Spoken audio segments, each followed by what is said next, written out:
Donald Trump. There is more to the story than what meets the eye, viewers. And of course, viewers, we are going to get to you after flight in Indian skies for 62 years. Indian Air Force's old war horse, MiG-21, is all set to now bid farewell. Not just this, a White House post has gone viral that labels Trump as a hunter. Needless to say, the internet is in absolute splits. Back at home in India, the fighter jet F-35B, who had in fact overstayed here in Kerala, has finally bid adieu to India. It has left for Australia now. Last but not the least, World War II relics were discovered in Manipur. We'll get you all that and more. This is Trending. I am Rakshita Mishra.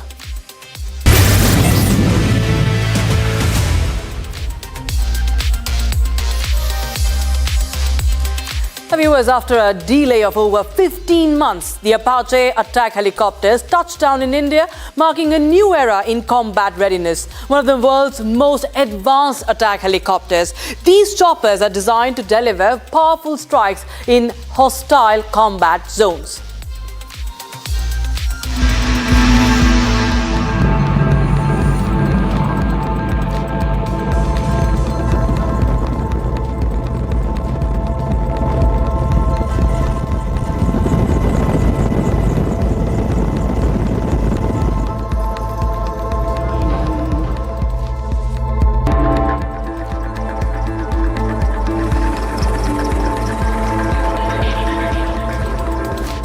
That's a breathtaking view of that deadly helicopter.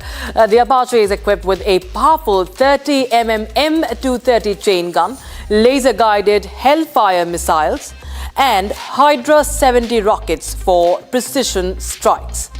The longbow radar mounted above the rotor allows the Apache to detect, to track, and prioritize the threats without exposure. The chopper can engage multiple ground targets simultaneously, making it a formidable asset on the battlefield. Apache features armored crew compartments, crash-resistant fuel systems, and hardened rotors, ensuring it can withstand damage and complete mission.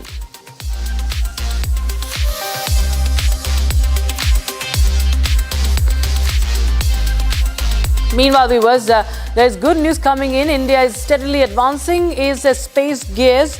The Indian Space Research Organization and United States NASA are all set to collaborate to launch the synthetic, that is the NASA-ISRO synthetic aperture radar, or the NISAR mission. Now, the countdown has begun.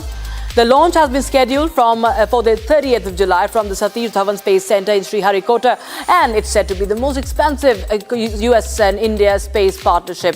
Now, it's a powerful radar satellite that will scan the Earth's surface, creating detailed 3D maps of our planet.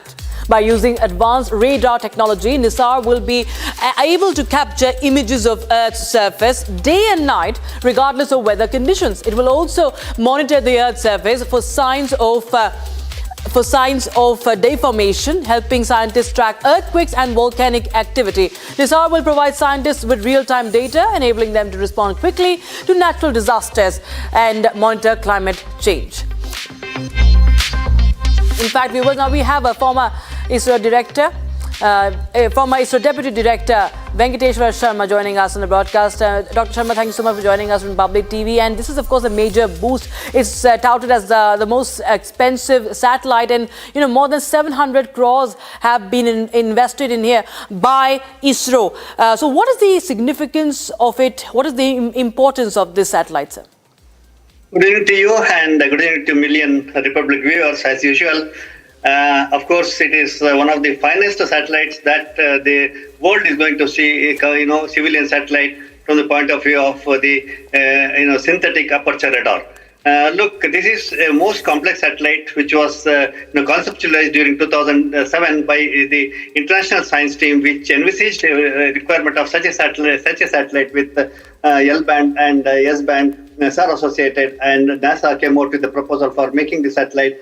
But and they were looking for a partner who is equally strong and equally powerful in terms of technical, technology, commercial, etc. And during 2011, 2012, the contract was signed between NASA and ISRO for making the satellite. Okay, this is a $1.5 billion approximately satellite, and one of the heaviest satellite of this class, and and this is the only satellite which is having the capability of S-band as a L-band, and with a very high resolution with the 2D solid earth displacement mapping, 2D ice sheet and a glacier display mapping, sea ice velocity mapping, biomass displacement and propellant integration area mapping, etc., is something which this satellite is very unique in its capability. And also this has very specific, ISRO-specific focus area applications such as ecosystem monitoring of agricultural crops and crop biomass, soil moisture,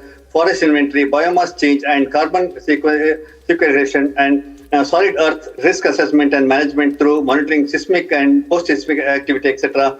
Cryosphere monitoring of dynamics of the polar ice sheet, etc., so that how the ice sheet, etc., is going to melt, and oceanography, retrieval of ocean physical parameters, and coastal process monitoring, and also disaster response, extremely important disaster response. Whenever there is a change in weather, whenever there is a change in atmosphere, etc., these satellites are going to give very precise information. Please look at the specification of the satellite. This satellite has capability of revisiting the Earth every 12 days, and it has very high resolution data capability. It's going to generate trillions of petas, bytes of data for the science and scientific application. Is one of the most advanced and most crucial and the one of type of interaction and interface between the two countries, America and India, and NASA and ISRO.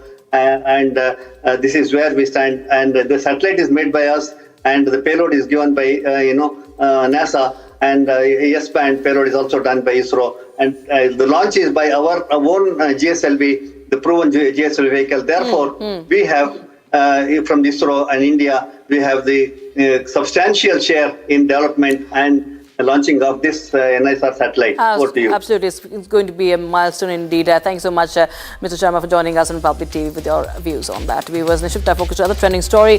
In the dramatic turn of events, former US President son Hunter Biden, Joe Biden's son, slammed actor George Clooney for his 2024 op-ed in the New York Times, calling to change their presidential nominee for the 2024 US elections. He has taken aim at George Clooney, who was in fact earlier campaigning for the Democrats. And then, of course, there was a complete meltdown as far as that Hunter Biden is concerned. After slamming Clooney, Hunter also targeted Washington, and this time it's none other than, of course, President Trump, with Biden Jr. calling him the dictator thug. He criticized Trump's immigrant policies, saying that all of the deported immigrants must return to the US.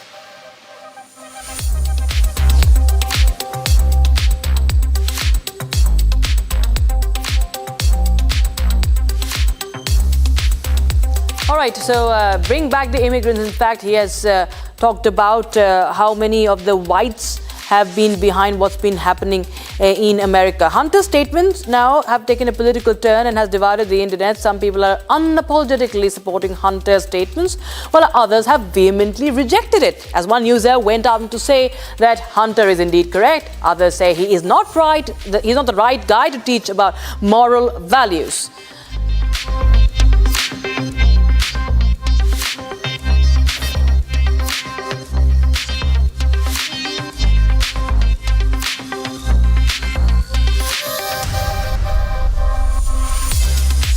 All right, viewers, with that, we will be shifting our focus to the other stories that are making news from across the world. This is the Hot Trends on Trending.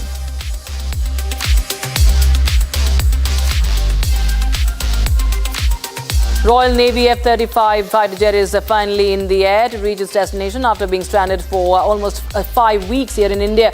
Now, the jet was stranded over a technical glitch. The incident made some inspiring memes, scorn, ridicule, and even a Kerala tourism marketing campaign.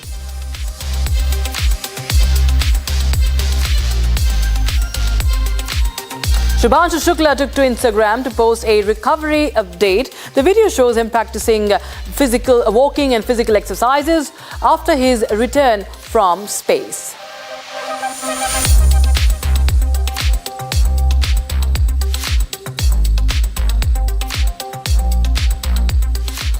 Now, Astronomer's HR head is unlikely to sue ex-CEO Andy Byron over sexual harassment case after the viral Coldplay Kiss scam scandal. Remember, astronomers HR head Christine Cabot and then CEO Andy Byron were seen cozying up at the Coldplay concert. The image went viral. Of course, the internet could not get enough of it.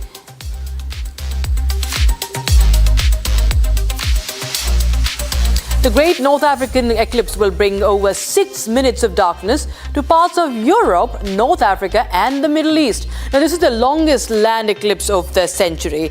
You do not want to blink for this one if you are in those countries mentioned, in those regions mentioned.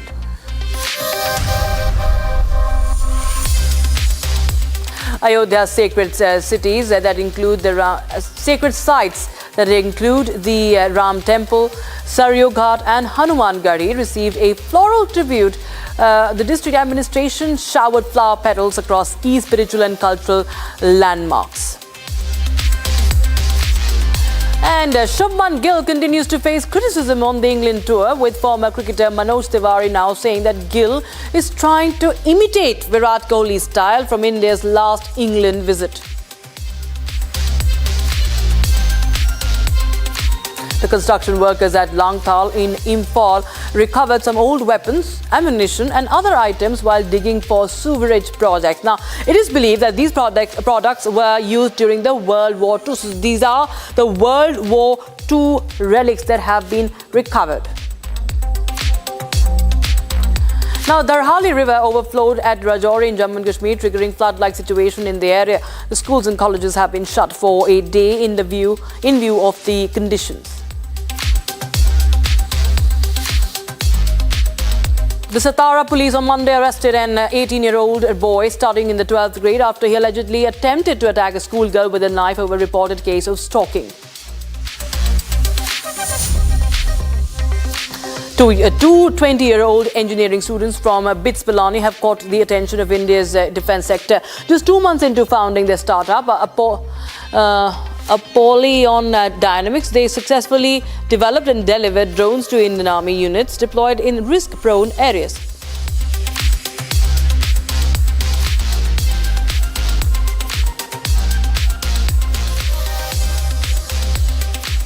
A video has surfaced online from an Indian corporate office where the employees showed off their dance moves to welcome a foreign client. Now, this has sparked a wave of mixed reactions on social media. While some viewers appreciated the display of hospitality, while others felt it might give an impression of informality in professional settings. An Indian student grabbed attention during his UK graduation ceremony by silently tearing a blank white paper on stage, protesting the UK government's proposed immigration white paper. The symbolic act was aimed at highlighting the frustration of international students over stricter post-study work rules, visa limitations and rising uncertainty.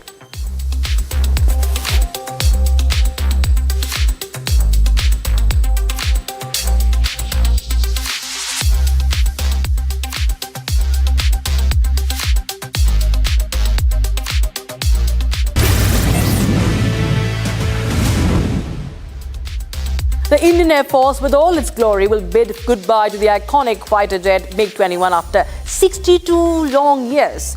Now, the fighter jets will retire in a special farewell ceremony in September 2025 as the journey that began in 1963 comes to an end. Now, the final 2 squadrons stationed at Nal Air Force Station in Rajasthan are lined up for decommissioning at the Chandigarh Air Base this year.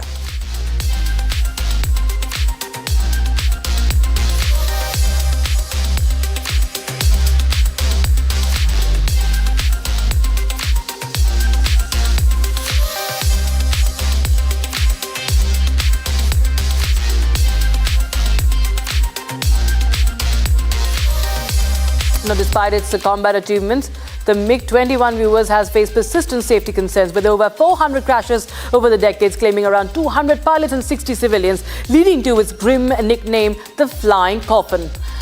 And joining us live, viewers, on this is the retired Group Captain SS Kailya. who is joining us right now live. Viewers, thank you so much, Captain, for joining us on Republic TV. And of course, you've flown, you've been a MiG-21 pilot. You have had a great experience flying this one.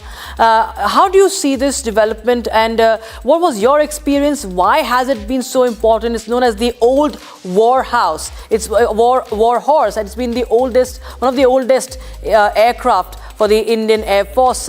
What has been your experience, and you feel that what really earned the bad reputation of flying coffin, sir? Good evening, ma'am. First and foremost, thanks, and good evening to all the viewers. This is a very difficult kind of a thing to start with. The iconic aircraft and the backbone of IAF at one given time, and in turn for the service for the country as well, being nicknamed in such a bad manner. But unfortunately, it had been trending that way, especially over the later years. We need to understand that this aircraft has played a very stellar role over the years. Initially designed for interception, high-speed interception, it was a difficult aircraft to fly at lower speeds, and hence you must have come across a lot of landing and takeoff accidents which took place at the lower speeds. However, notwithstanding that, over the years, Indian Air Force also realized that it was a very stable platform for delivering air-to-ground munitions, and hence it beautifully evolved into a multi-role aircraft, and thus forming at one given time more than 60% of the fleet of the IAF. It had done a stellar role, and it was iconic as well as it was the hero of the 1971 war. So we must not forget that. Yes. Unfortunately, this tag came on later on. It had various reasons. One was it was an aerodynamically difficult aircraft to fly to start off with, but it was also a combination of factors wherein the spares became sparse, and some maintenance issues crept in, and hence so many accidents took place. So a very wrong metaphor, but we must always remember this legend as someone which did a creditable role all over the years. Yes. And had performed exceptionally well. Yes, sir. So very quickly, I want to understand from you, because now what we understand is that there will be there is a requirement of more aircraft, as already was pointed out by Air Chief Marshal Air Chief Marshal AP Singh few days back, and now what we understand is that this strength will go down to 29 squadrons, combat squadrons. So what do you think is the best to fill in, and how can this this can be filled in? I must admit that the chief had brought out very eloquently and aptly surmised the entire situation it is presently the IF is transiting through, and the factors have been many. Some can bring some politically motivated answers to it, but notwithstanding that, we had been late in revitalizing the aviation industry within the country, and that was the reason why we faltered as far as the reducing strength of the squadron is there. It is a serious matter, and I'm sure the present government is seriously looking into it very aptly, and they are trying to make up to it. But we must understand the aviation industry, unlike other industries, take times to. There is a very long gestation period. And once these things are, the results are likely to show up very soon. The factor which Air Chief had brought out recently, that there is a apt requirement and a very urgent requirement with regards to private sector, pitching in, is a very stellar statement, because this aspect needs to be looked very seriously. And once this thing grows up, I am sure that we have requisite expertise and brain, as well as the strength of the country's industrial base to pick up this aviation industry in a very fast manner, presently with the present government giving out the policies. Group Captain Kyla, thanks so much for joining us with your views on that story. Viewers, we shift our focus to the final trending story of the show. US President Donald Trump has made it to the news yet again, but this time not for his outrageous remarks on NFL renaming or his Nobel claims of stopping the war between India and Pakistan. It's something to do with something that is out of the blue, and it is hilarious. In an official White House post, it's an official White House post, remember, on Instagram, the self-proclaimed title of Hunter was given to the president with a caption that says, and I quote, "They came after the wrong man," unquote. And of course, viewers, the internet cannot keep calm. It's an absolute meme bonanza out there after this. A user took to Instagram calling the account very unprofessional. Another account slammed Donald Trump and called this a peak victim mentality. Clearly, the internet did not take very kindly to this post, and the comments are sheer mockery of his very public and very dramatic superiority complex. And this, of course, is when he said that I was hunted and now I am the hunter. This is what, in fact, he was trying to say in here.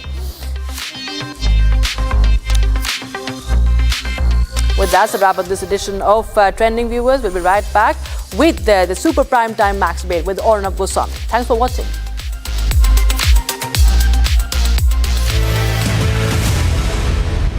इस साल का जो profit है interest पे डाल देंगे। हर महीने ब्याज का पैसा आता रहेगा। अगर रेगुलर इनकम ही चाहिए तो आप वो पैसे फिक्स्ड इनकम फंड्स में डाल दो। वो क्या होता है? फिक्स्ड इनकम म्यूचुअल फंड्स चुने हुए ब्याज देने वाली कंपनी बॉन्ड्स, गवर्नमेंट बॉन्ड्स और मनी मार्केट में इन्वेस्ट करते हैं। सिस्टमैटिक विथड्रॉल प्लान से आपको on the dot fixed amount भी आता रहेगा। म्यूचुअल फंड में फिक्स्ड इनकम वाली बात सही है। म्यूचुअल फंड निवेश बाजार जोखिमों के अधीन है। योजना से जुड़े सभी दस्तावेजों को ध्यान से पढ़ें। MDH की देगी मिर्च, देगी मिर्च का तड़का, अंग अंग फड़का। MDH की देगी मिर्च। In the global employability rankings by Times Higher Education UK, only the following 6 institutions from India are ranked amongst the top 230 in the world for having the most employable graduates. IIT Delhi, IISc Bangalore, IIT Bombay, IIM Ahmedabad, IIT Kharagpur and Amity University.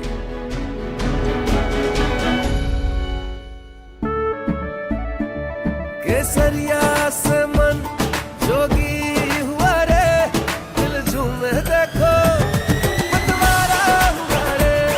केसरिया से मन जोगी हुआ। हर पल मनाओ केसरी त्योहार। विमल, बोलो जुबान Kesari.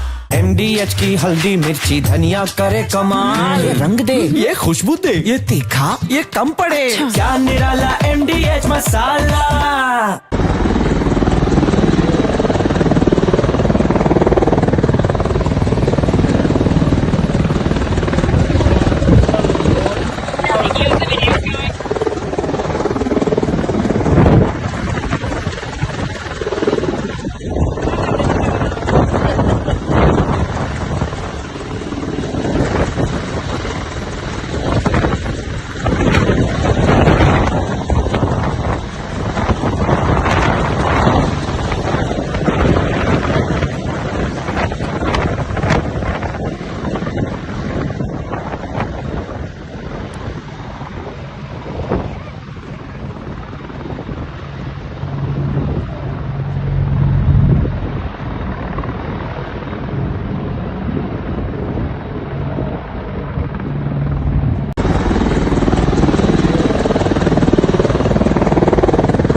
This is going to help India in multiple ways. If you speak of the Indian Army, they have placed an order of the 6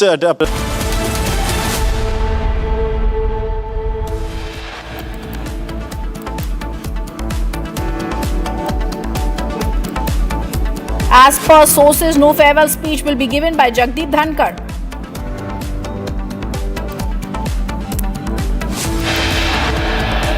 After tech snag hits Air India flight, Air India issues statement saying aircraft grounded till further investigation.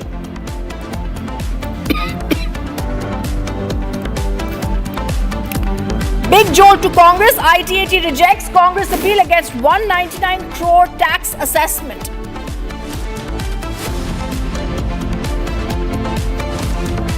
Related to fugitives from Indian law and Indian justice in the UK. These have been a matter of discussion between both sides. The case for these fugitives to be rendered to India.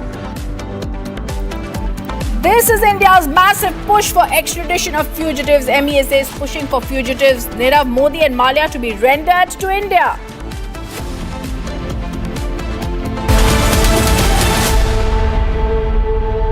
पैसा लगाना है तो century ply club prime पे लगाओ। डूबेगा नहीं, जलेगा भी नहीं, कोई खा नहीं जाएगा, धोखा नहीं देगा, ऊपर नीचे भी नहीं होगा, सेफ रहेगा, सिक्योर्ड भी, मिनिमम 30 साल का रिटर्न देगा। अब इससे बेटर इन्वेस्टमेंट है तो बताओ। सेंचुरी प्लाइ क्लब प्राइम, रहो बेफिक्र। ये है सीक्रेट रेसिपी MDH का जीरा सिप जल जीरा मसाला। सिप सिप जीरा सिप जीरा सिप MDH का जल जीरा जीरा सिप MDH का जल जीरा जीरा SIP. Play it your way. Sarah, this is your space. Play it your way. Bharat की अपनी दुकान इंडिया सोना, अपने देश का सामान इंडिया सोना, इंडिया सोना, India Zona. Hi, this is Chef Ranveer Brar. Guarantee you brilliance on behalf of IIHM. ये है सीक्रेट रेसिपी MDH का जीरा सिप जल जीरा मसाला। सिप सिप जीरा सिप MDH का जल जीरा सिप MDH का जल जीरा SIP. I hereby rule that RSS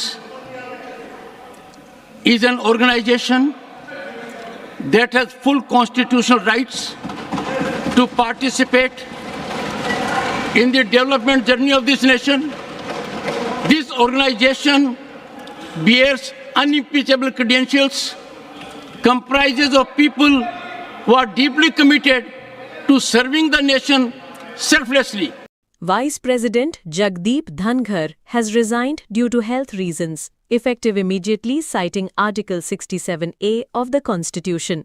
This makes him the third Vice President in Indian history to resign before completing his term, with 2 years remaining.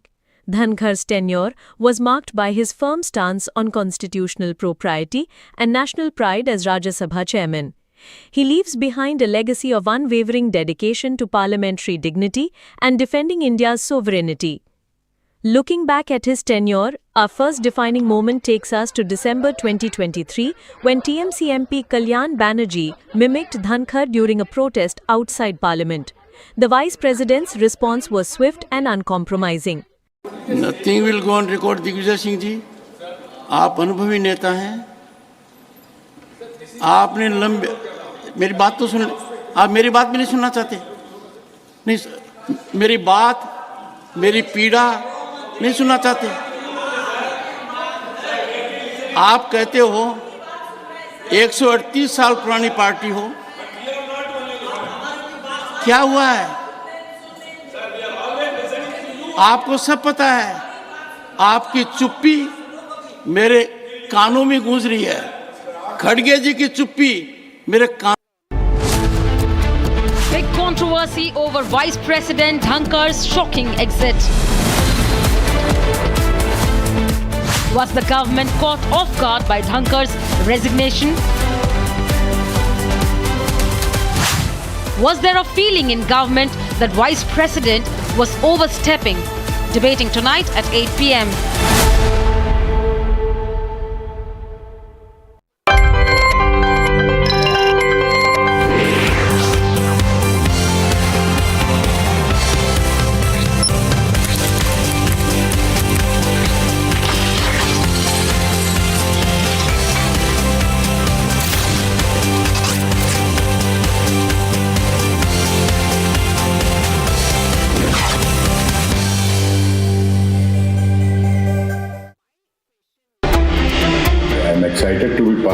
Republic AI Pre-Summit on July 25th, where we will be discussing India's AI leap, the innovations, the impact, and the future of artificial intelligence in shaping the new India. Hope to see you there.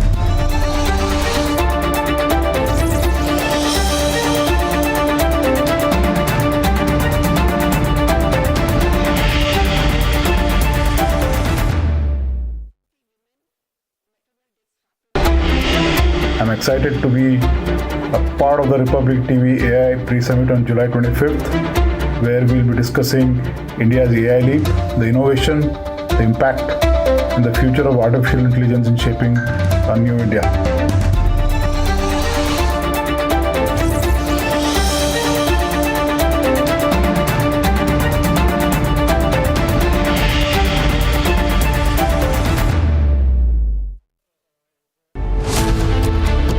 Lok Sabha adjourned within minutes for second straight day. Indie leaders create ruckus over Bihar voter list revision. Election Commission of India submits affidavit in Supreme Court. Indie disrupts Parliament. Debating tonight at 9 p.m.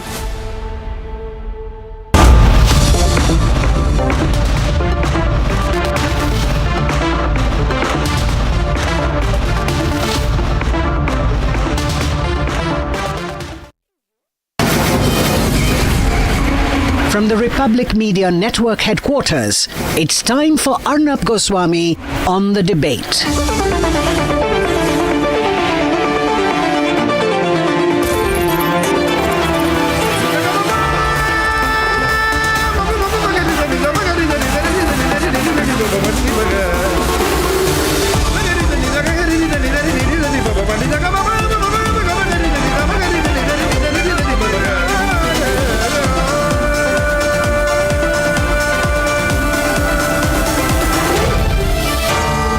Arnab Goswami on the debate.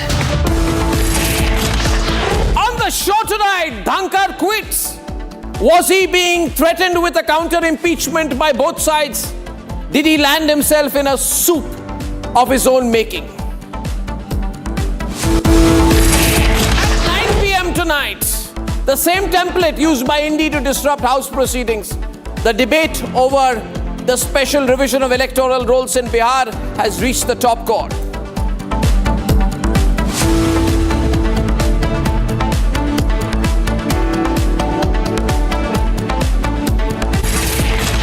And ladies and gentlemen, we now know for sure, we knew yesterday, but double sure and triple sure, that the Honorable Vice President of India, Jagdeep Dhankar, has quit. It's a shock exit. But is it a shock to both sides? The government is shocked, but is the opposition really shocked?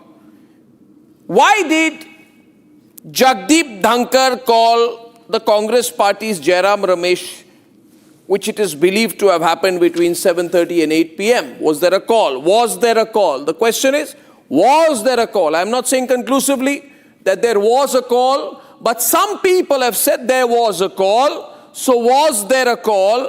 And why on earth, ladies and gentlemen, would the Vice President of India, being the first person to quit voluntarily, not due to circumstances of fighting a presidential election or otherwise, like V.V. Giri or the others before him, but quitting a job of Vice President of India, call a Congress leader for a phone conversation on the eve of his resignation? That also, a Congress leader called Jairam Ramesh, who once led a no-confidence motion against him, why was he the last person to receive a phone call from Jagdeep Dhankar before he quit? What were Jairam Ramesh and Jagdeep Dhankar confabulating about? Because I assume, ladies and gentlemen, that by 7:30, Jagdeep Dhankar had made up his mind to quit. Now there are two possibilities. That Jagdeep Dhankar was considering resignation and confabulated on the issue with Jairam Ramesh, or Jagdeep Dhankar had not decided to resign but decided to do so after confabulating with Jairam Ramesh. These are likely and strong possibilities that we cannot deny, and neither can we be stopped from speculating, because the speculation will happen.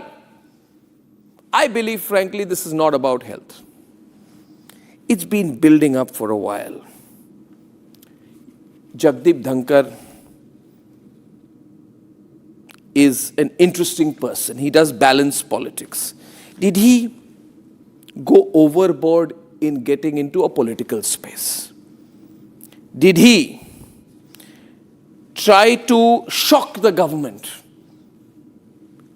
Why, if he was quitting, was there no prior signed farewell note, no transition ceremony?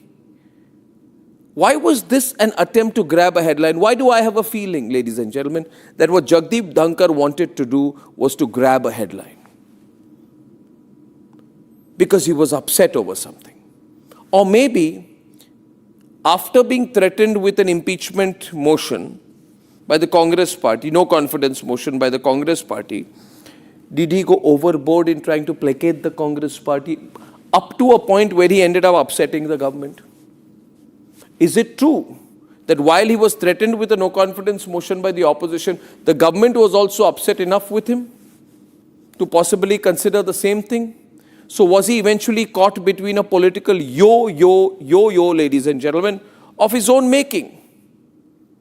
You see, have no doubt about it, think logically. This is not the way to behave. And maybe my saying this will make sure that I am not the person to get an interview with Jagdeep Dhankar. But I will say it. I don't care about those things anyway. The fact of the matter is this, ladies and gentlemen. Did he go overboard in trying to make the Congress party happy to ensure that they don't try and throw him out of a job? Why did he criticize the agricultural policies of the government?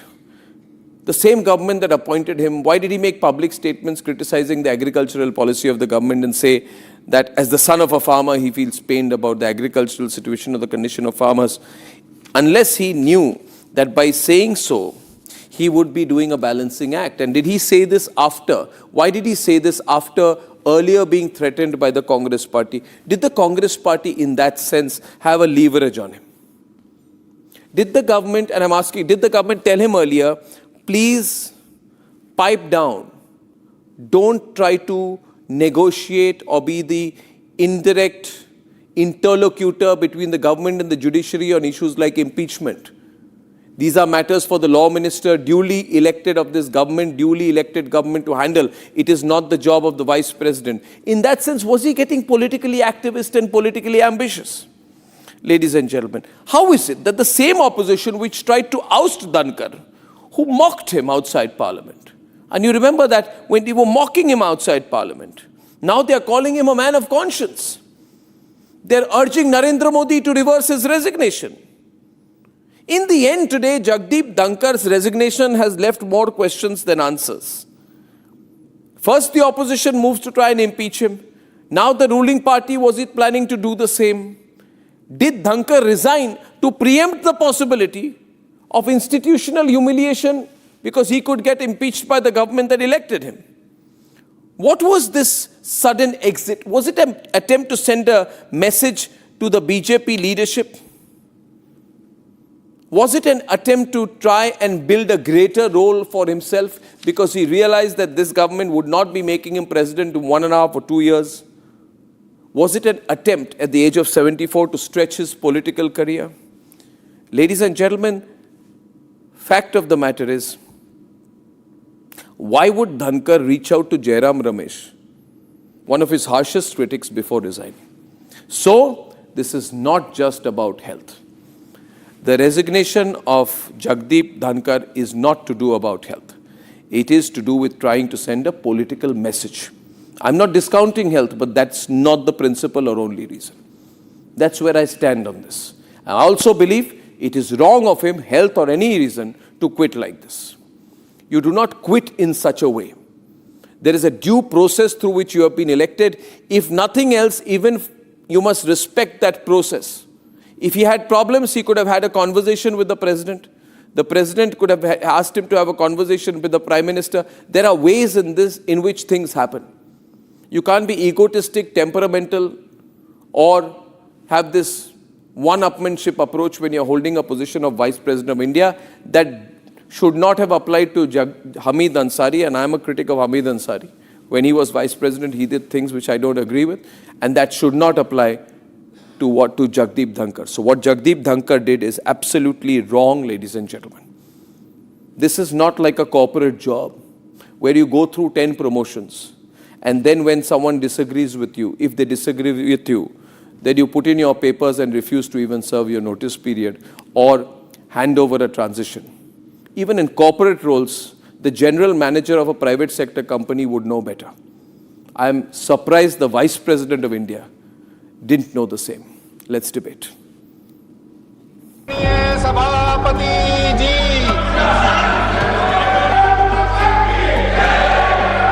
Honorable members,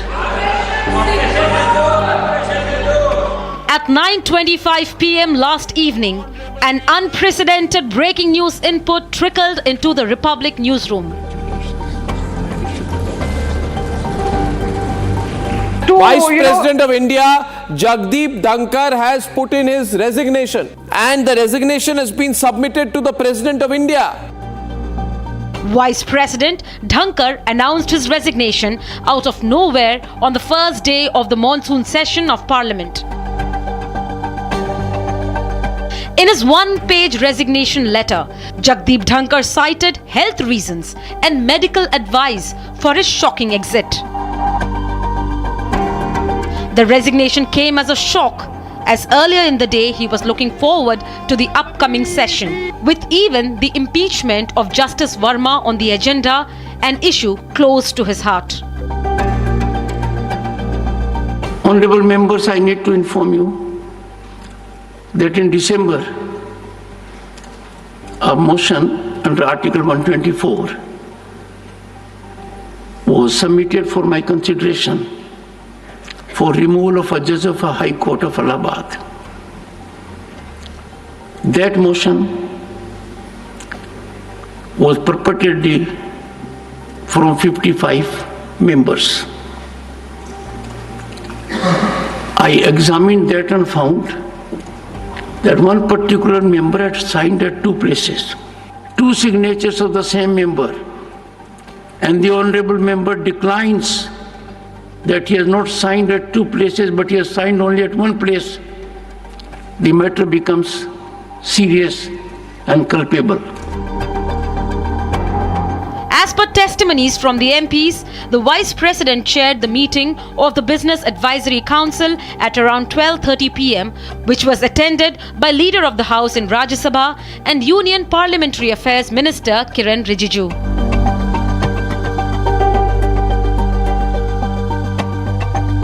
The meeting reconvened at 4:30, which Nadda and Rijiju couldn't attend. Allegedly, the Vice President wasn't pleased with this. Subsequently, the meeting was rescheduled for today at 1 p.m. Meanwhile, the Vice President was with the Rajya Sabha MPs till around 5 p.m. Even had a call with the Congress MP Jairam Ramesh at 7:30 p.m. But something changed between 7 p.m. and 9 p.m. देखिए, पूरा दिन आप काम कर रहे हैं, पूरा दिन आप बैठ करके वर्क कर रहे हैं और सबसे मिल भी रहे हैं और सदन सुचारू रूप से चला रहे हैं, और अचानक आप एकदम इस्तीफा देते हैं, तो इसके पीछे कोई ना कोई कारण है, कुछ तो राज है जिसके पर्दादारी है। क्या नाटक चल रही है भाजपा में, ये नाटक चलते रहेगी। तो फिर हमने अब ये वायरस, जो अजीब वायरस फैल रही है भाजपा में, इसमें कई पेशेंट अब प्रवेश हो जाएंगे, आप देखते रहे। Suddenly overnight, yesterday the session started, that was also fine, and suddenly by evening there is a crisis, and you have the Prime Minister traveling outside the country. Today the country has no Vice President, we are headless in so many ways. The manner in which sudden, abrupt and mysteriously a constitutional office holding Vice President of India has resigned leaves many questions unanswered. BJP has a track record of undermining constitutional offices and processes both. Meanwhile, the BJP and allies have wished the Vice President a speedy recovery and have brushed aside any speculations. I don't think we need to see a lot into his resignation. He's given a reason, and we've also seen that there have been a couple of episodes in the past few months where his health issues have come to the notice of all of us. So I wish him a speedy recovery, and I hope he gains a good health. Nearly 15 hours after the Vice President's resignation, Prime Minister Modi took to social media platform with a 2-line post, wishing him good health.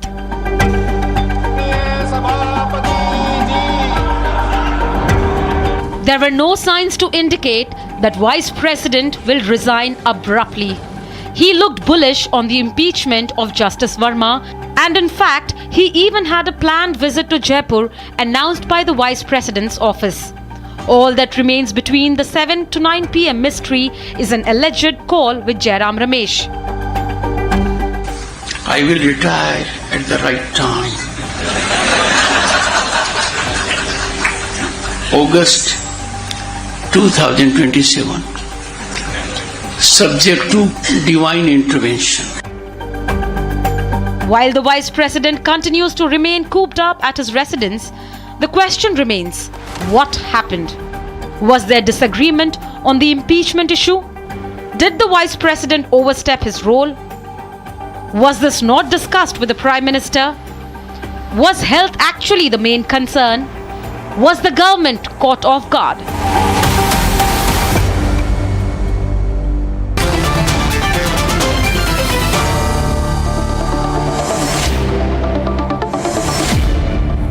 You know, I was thinking of hashtags for this, Sohail. Our first option for hashtag was Dhankar drama, because this is drama. Then I thought a more appropriate hashtag, which would be neutral, otherwise Sanjeev will say, Arnab, you're not neutral, you're being pro-BJP and all that. I have made it a hashtag which all of you will accept, which is hashtag not just health. Do you agree with me? Pularao? Not just health. Do you agree, Sohail? Hashtag not just health. You know, yes, I would have used Lewis Carroll's Alice in Wonderland saying curiouser and curiouser. But then many people have read Alice in Wonderland in today's times. They think we're referring to some song or something. But I love the hashtag. Not just I'm glad you guys are becoming so creative. Thank you. We are also the people who invented Tukde, urban Naxal. So we've been creatively right-wing for a long time. But this is funny. I mean, see, Sohail, you run a private company, you've advised so many private companies. This is like someone who becomes the president of a company or CEO of a company or the joint managing director of a company and quits without serving a notice period, having sent an email to all employees of the company, but not having had a conversation with the management. Isn't this the right analogy here? I think Dhankar's done a wrong thing. Let's not beat around the bush. Narendra Modi, if there's one thing that he's known for, is respecting long-standing relationships. Yeah. He has never fiddled with relationships or with people that he's had a long-standing relationship. We've seen the examples abound. They're all over the government, they're in the bureaucracy, all of that. There has to be a compelling reason where the Prime Minister and the government believe that they cannot confide in the Vice President doing his job as the chairperson of the Rajya Sabha. Correct. Whatever those reasons could be. It must be to such a boil. Because please remember, Arnab, why would anyone in government, Prime Minister, Amit Shah, anyone, why would they want something like this to happen? Why would they precipitate something like this to happen on the first day of the monsoon parliament? The first time when you're going to be discussing Sindoor in the public domain, when you're going to be discussing, the special intensive review, when you're going to be discussing all these things, why would the Prime Minister take that risk if it was not compelling?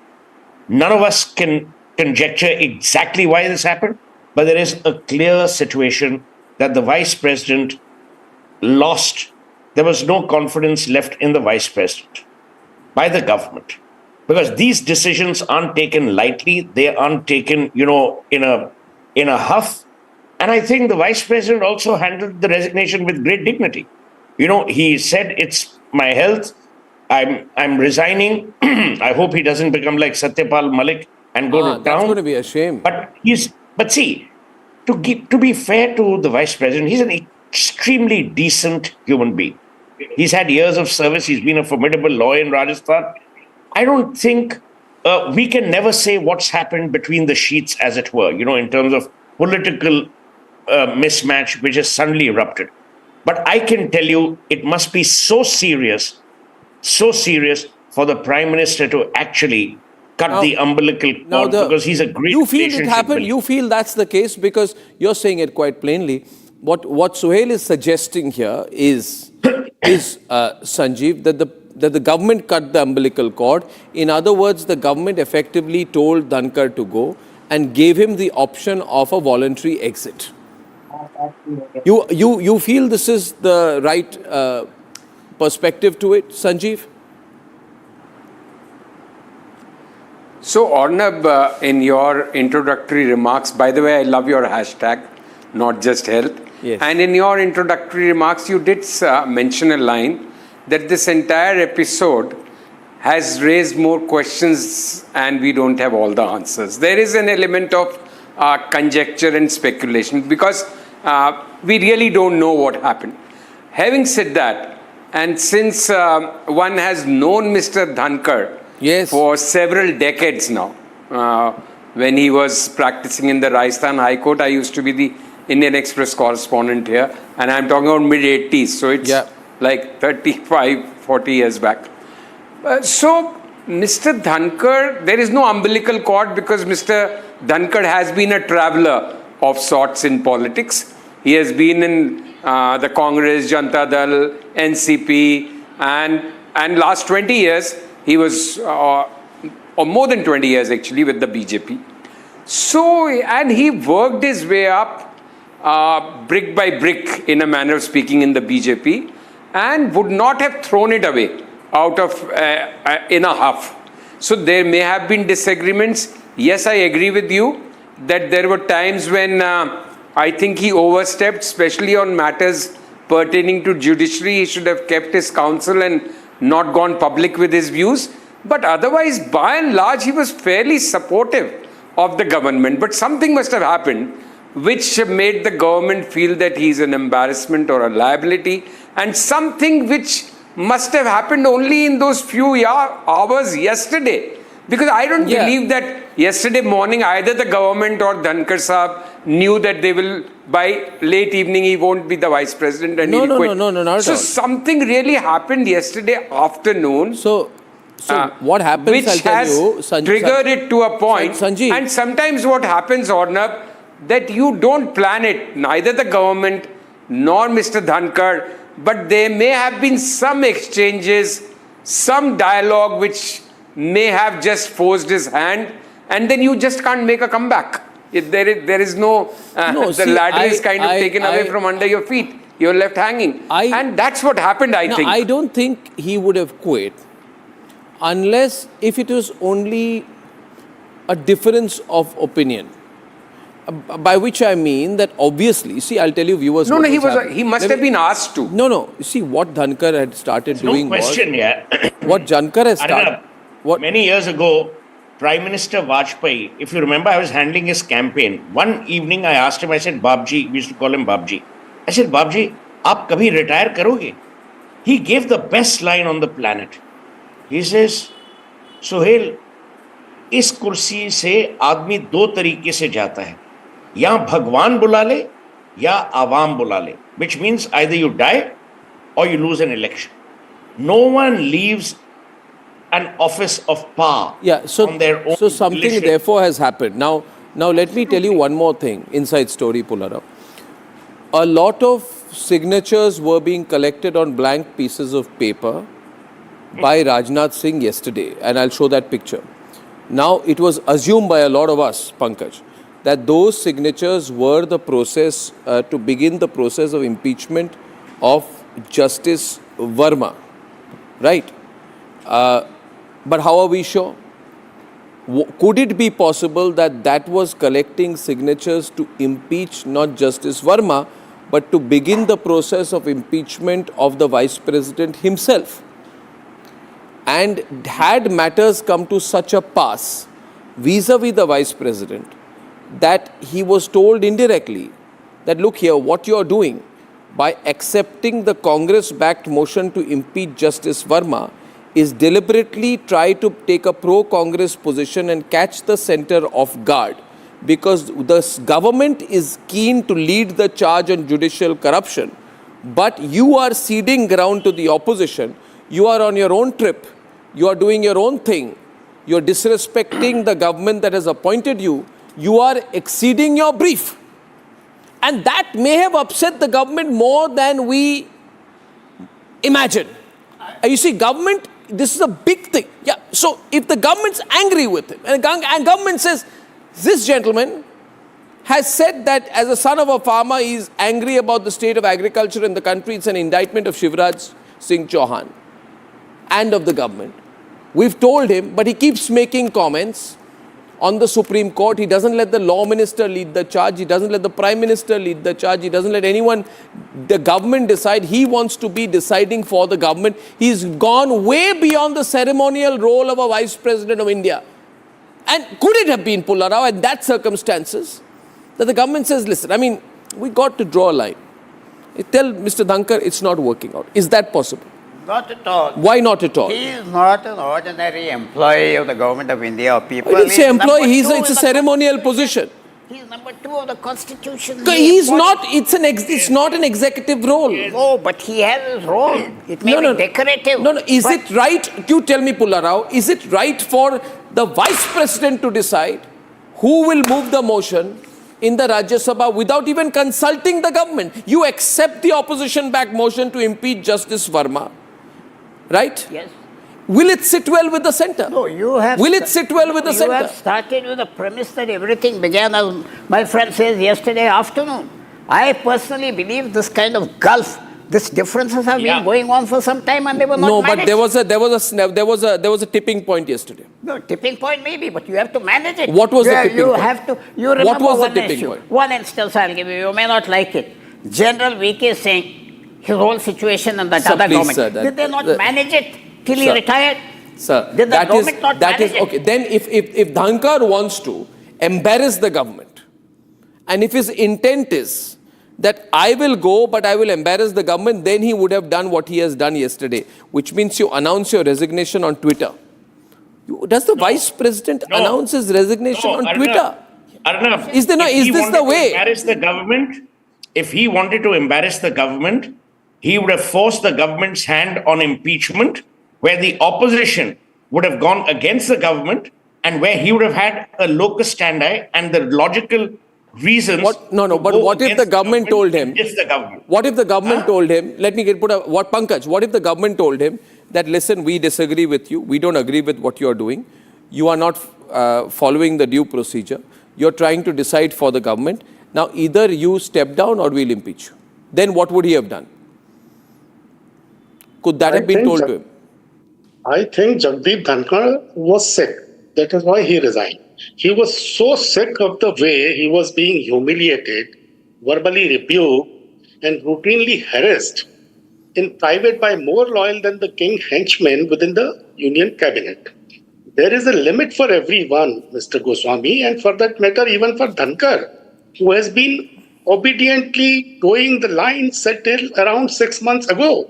He has been ruthlessly harsh with the opposition, has been deliberately disrupting every opposition leader with unbelievable frequency in the House, has always been siding with the ruling party shamelessly with their skin. To which extent can you push even that kind of a devoted person to the wall? So when it came to the level of enough is enough, he took the decision to quit. It is as simple as that. No chairman of the House. Tell me, Pankaj, 1 minute. Pankaj, tell me. You are chairman of the House, you interact, but you're a ceremonial post. Let's not forget that. You're a figurehead. You are a figurehead. You are not an elected leader of the country. You are a figurehead. I'm sorry if this shows disrespect to the vice president. You're nominated. You're not elected. You are nominated. You are not directly elected. Okay, you owe it to the government. Now, tell me one thing. If Hamid Ansari had said that who is Manmohan Singh, who is Sonia Gandhi, I will decide everything. I'm saying, If Hamid Ansari had said, who is Sonia Gandhi, who is Manmohan Singh, I will decide what happens, I will decide process, I will decide, I will have meetings, I will meet the BJP, I will do this, I will move a motion moved, I will make a comment on agriculture, on defense, on economy. You call this, please be clear. You guys are the same people who say governors should not have any role in this country. You are the same people who say Ananda Bose should keep his mouth shut when there are massacres in Bengal. The Congress with the BJP. You are the same people who take on Governor Ravi of Tamil Nadu and say that even the President of India has no right to decide whether to hold assent to a bill for 3 weeks or 3 months. Come on, don't be a hypocrite, Pankaj. Don't be a hypocrite, Pankaj. Any vice president or the chairman of the house must have some liberty to express his thought. No chairman of the house resigns in the middle of the session like this. No. So there is You have actually to a be need for a thorough intellectually investigation. for that There kind is of a actually a post. need for a thorough investigation into this entire affair as to what triggered this resignation episode, what actually happened. Opposition must raise a demand to have an internal parliamentary probe to ensure the vice president's resignation is not an outcome of any maltreatment. Was he mistreated by someone or by a group of persons? No, this is all your speculation, no? This whole attempt... I'm giving you a phrase, my friend. I'm giving you a phrase for your program. In such posts, and I say it with great respect and humility, you have to be intellectually neutered if you want to play these roles and if you want to be participating in these kind of roles. I'll tell you why. They do not expect intellectual independence, as they shouldn't, because they have nominated you. They are almost doing you a favor. So Hamid Ansari, who was intellectually neutered long before he became vice president, he would never go against the grain. I have said this on your program, that the beauty about Manmohan Singh ji, who I have a lot of respect for, may his soul rest in peace. The beauty of that time was Manmohan Singh was in office, not in power. Sonia Gandhi was in power, but not in office. Okay. Can you manage that juxtaposition? One point today? also. You can't. One point Time has also. changed. One point I want to make here.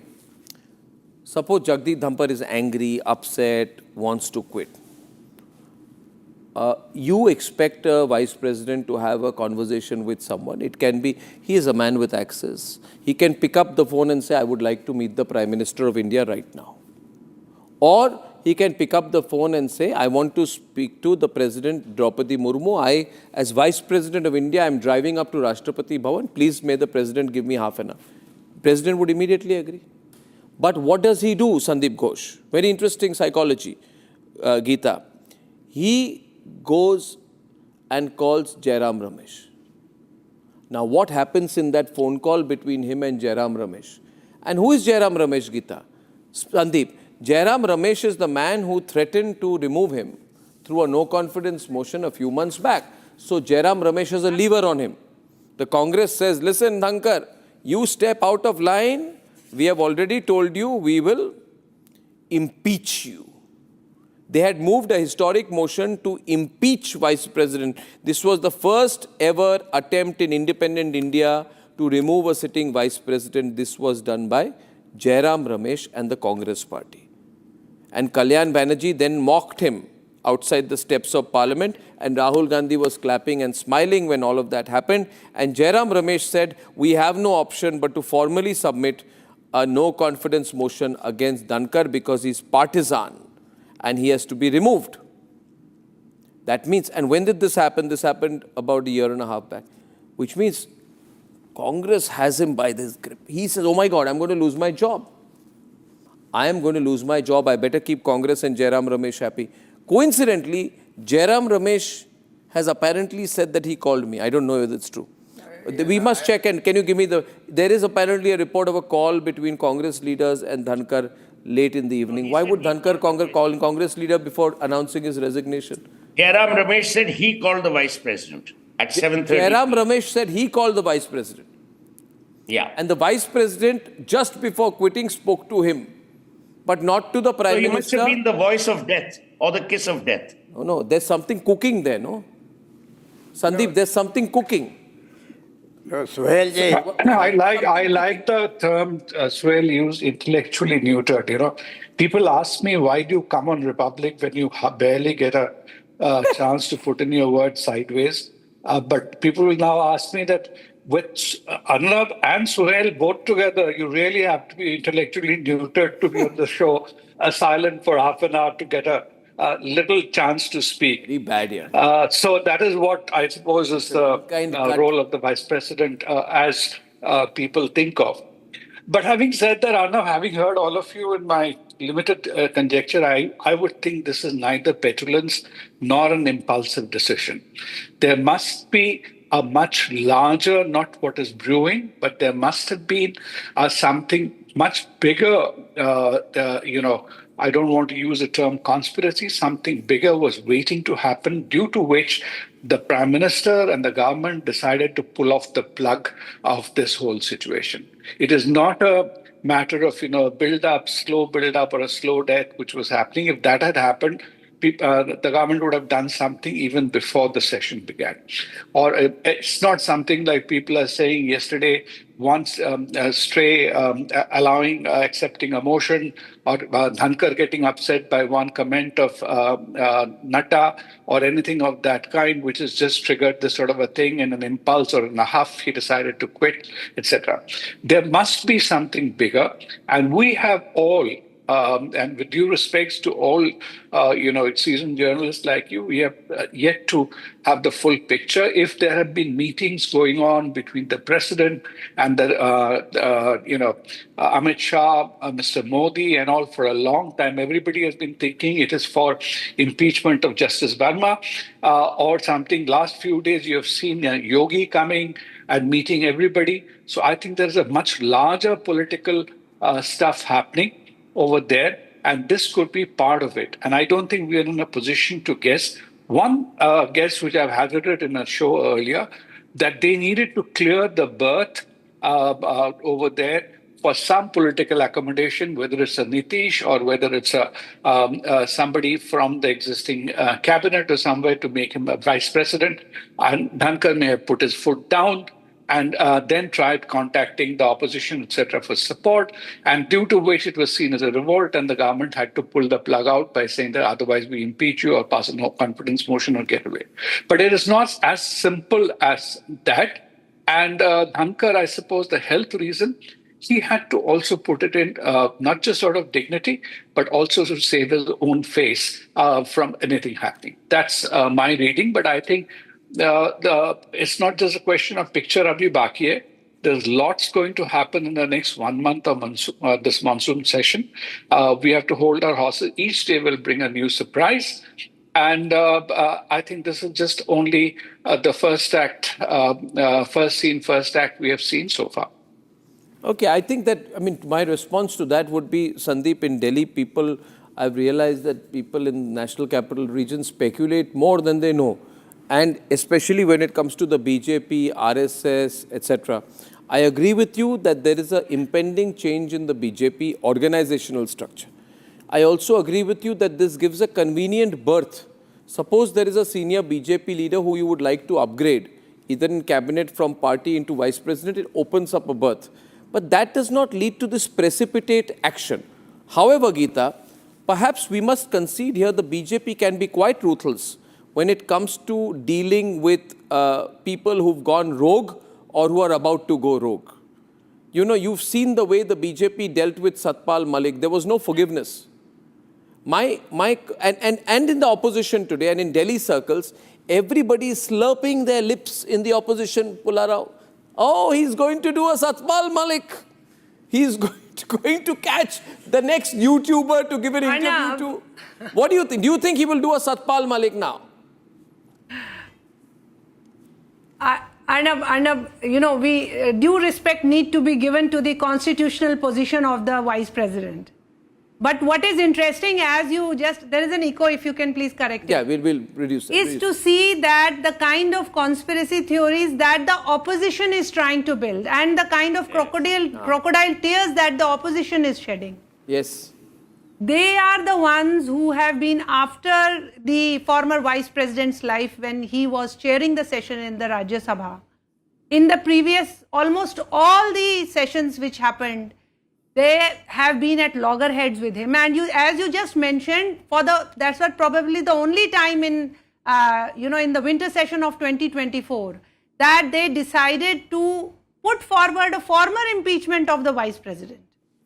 And what a U-turn they have made, making fun of him, in the corridors of the parliament, all the opposition leaders standing and laughing and mocking, the Vice President. It is a constitutional position. I mean, with so much of disrespect being given to the position of the Vice President. And today they have made just such a U-turn, and they are trying to sympathize with him. They are trying to, show as if they were always there for him, trying to support him, trying to, lend their hand to him. So this is something which needs to be looked into, that why is it that the opposition leaders today are trying to be so sympathetic, trying to gain brownie points, taking political advantage over here. Gitaji, this is politics. It's very fluid. People interact with each other. He's not an employee. He's in a constitutional position. But there's no medical emergency. There is no sudden health situation concerning him. Absolutely. He's in stable health and actively fulfilling his responsibilities. We don't discount that fact. Maybe the government got very angry by saying, this man thinks he can substitute the Prime Minister of India and the Law Minister of India and the Home Minister of India and the entire cabinet by deciding how to go about the process of impeachment of a... You see this lawyer in him, he's a lawyer. He wants to play the lead on judicial issues. He wants to decide how to move the impeachment motion. He wants to call Jairam Ramesh. He wants to consult with the Congress. He wants to tell the Congress, okay, here it is. I am giving you a victory in the Rajya Sabha. Go ahead with my blessings. While the government may introduce the bill in the Lok Sabha, I will let you have the last word, Mr. Jairam Ramesh. I will let you move the motion to impeach Justice Verma. So, no, Vice President's working actively with the opposition to give them a political victory. Is this acceptable? Is there a Vice President or a politician at work? See, he was a politician. He has become Vice President. You're still, but then you're supposed... a politician. You have to... So he's trying to please the Congress party. You have to take care. So you agree he's trying to please the Congress party? This is part of politics. He is not a rubber stamp. He has got discretionary powers. But Sanjeev, see, there's an acceptance. He's trying to please the Congress party. He's trying to please the Congress party. Yeah. Sohail. Okay, Sanjeev first. Sanjeev first, Sohail after that. Yeah, Sanjeev. Okay. So, Arnab, last few months, at least last few weeks, you got a definite sense that disagreements between the government and Mr. Dhankar were brewing and were getting talked about. But the disagreements but Mr. Dhankar was nobody's fool. He knew there was no real political purpose which could be served by him trying to please the Congress. The Congress is nowhere near power. The Congress is not coming to power very soon. The Congress, in the overall power structure, real power structure, Congress party and the entire opposition is quite irrelevant. So I don't think, let's give Mr. Dhankar respect enough not to think of him as being so naive. Yes, he may have started giving time to Mr. Khadge, Mr. Kejriwal to visit him, which he was, maybe if he was more careful or more sensitive to what the government may think, he should not have done it. But I don't think he was cozying up in that way to the opposition. But yes, yesterday, this motion thing, even while he admitted the motion, he read out in some detail as to how it has already been admitted in Lok Sabha with more members having signed it. And I don't remember the exact details, but he said one of the two motions will be admitted. But what happened between the first round of Business Advisory Committee at around noon or around 1 and the second one was scheduled between 4:30? In that 3 hours, when Mr. Nadda and Kiran Rijiju didn't turn up, something must have happened. So then here's where it lies. So are we right in saying? I have no information. So are we then right in saying? Authenticate it that somebody Arnab, can I just complete? Yeah, sure. Just one more sentence. That what I am told, and I don't know whether it's the true information, but somebody very responsible told me that a very high-ranking minister called him up at around evening and said the government is very angry and upset with him about the way he has conducted affairs during the day, especially on this. And to which Mr. Dhankar has told that if everybody is so upset with him, I will quit. And the person on the other side of the line said, didn't actually stop him from doing so. And so sometimes things happen. No. Here's the thing. Therefore, if I put it together, momentum. If I put it together, give me a moment. Give me a moment, sir. If I put it together, Pankaj, here's the story. Dhankar had been upsetting the government. Dhankar was on the back foot with the Congress. Dhankar was trying to keep the Congress happy enough so that the Congress would not move against him, a no confidence motion. But over the last few months and weeks, he went over the top. He became too close to the Congress party. And the trigger was when yesterday, he unilaterally decided to accept the Congress's motion to impeach Justice Verma without consulting at all with the government. And the government then called him and said, Mr. Dhankar, you're crossing the line. We are going to impeach you. And or you quit. Dhankar and government found a perfect opportunity to remove him and also empty a position, a berth, as Sandeep said. Dhankar panicked. He said, I'm going to quit. And that's how it went. That's why you see the Prime Minister's response to his impeachment is very curt. He served in very many roles. Thank you very much. Nothing more. Let me tell you, Arnab, not even a parinda, to quote a dialogue from Sholay, will move in the capital without the concurrence of the Prime Minister and Amit Shah. Yeah. Let's not fool ourselves. One cabinet minister called and he was very upset and he says, oh, then if you want to quit, you quit. We can keep manufacturing story after story. That's what Delhi does. The reality follows. I don't know the sequence of events. This clearly had the concurrence, the understanding, and the go-ahead from the Prime Minister, no less. And the Prime Minister, who's a great believer in relationships, I think so, would only do this if he lost complete faith. Yeah. He's the kind of person who will give you a chance. I think the Prime Minister would have given Dhankar a very, very, very long rope. And he has. Yeah. He has. And he has. But Dhankar ended up overstretching his luck, Pankaj. And now there's no sympathy for him. If I open the phone calls, there's no sympathy for him. Arnab, it's not a question of stretching. Yeah, Sandeep. But I will say one thing. Sandeep. He was a damn decent and dignified person. Arnab, let's not take it away from Jagdeep Dhankar. Now, what must have happened in the relationship factors? But so is the Prime Minister. He gives a long rope. He builds relationship, and he's always given a lot of respect to Dhankar. As I said, Dhankar became politically ambitious. Let us only Pula Rao believes that the Vice President's job is not. Surev, give us a second also, please. Yeah. Okay. But it's the first time you spoke full length. Just a second. Arnab, two things. The Prime Minister, you see this message is even more muted than what he did for Hamid Ansari. And it's just not a matter of just having given him rope. I think there was something much larger brewing, due to which this whole final act of cutting the umbilical cord or whatever you want to use, or just pulling off the plug, as I said, had to be done.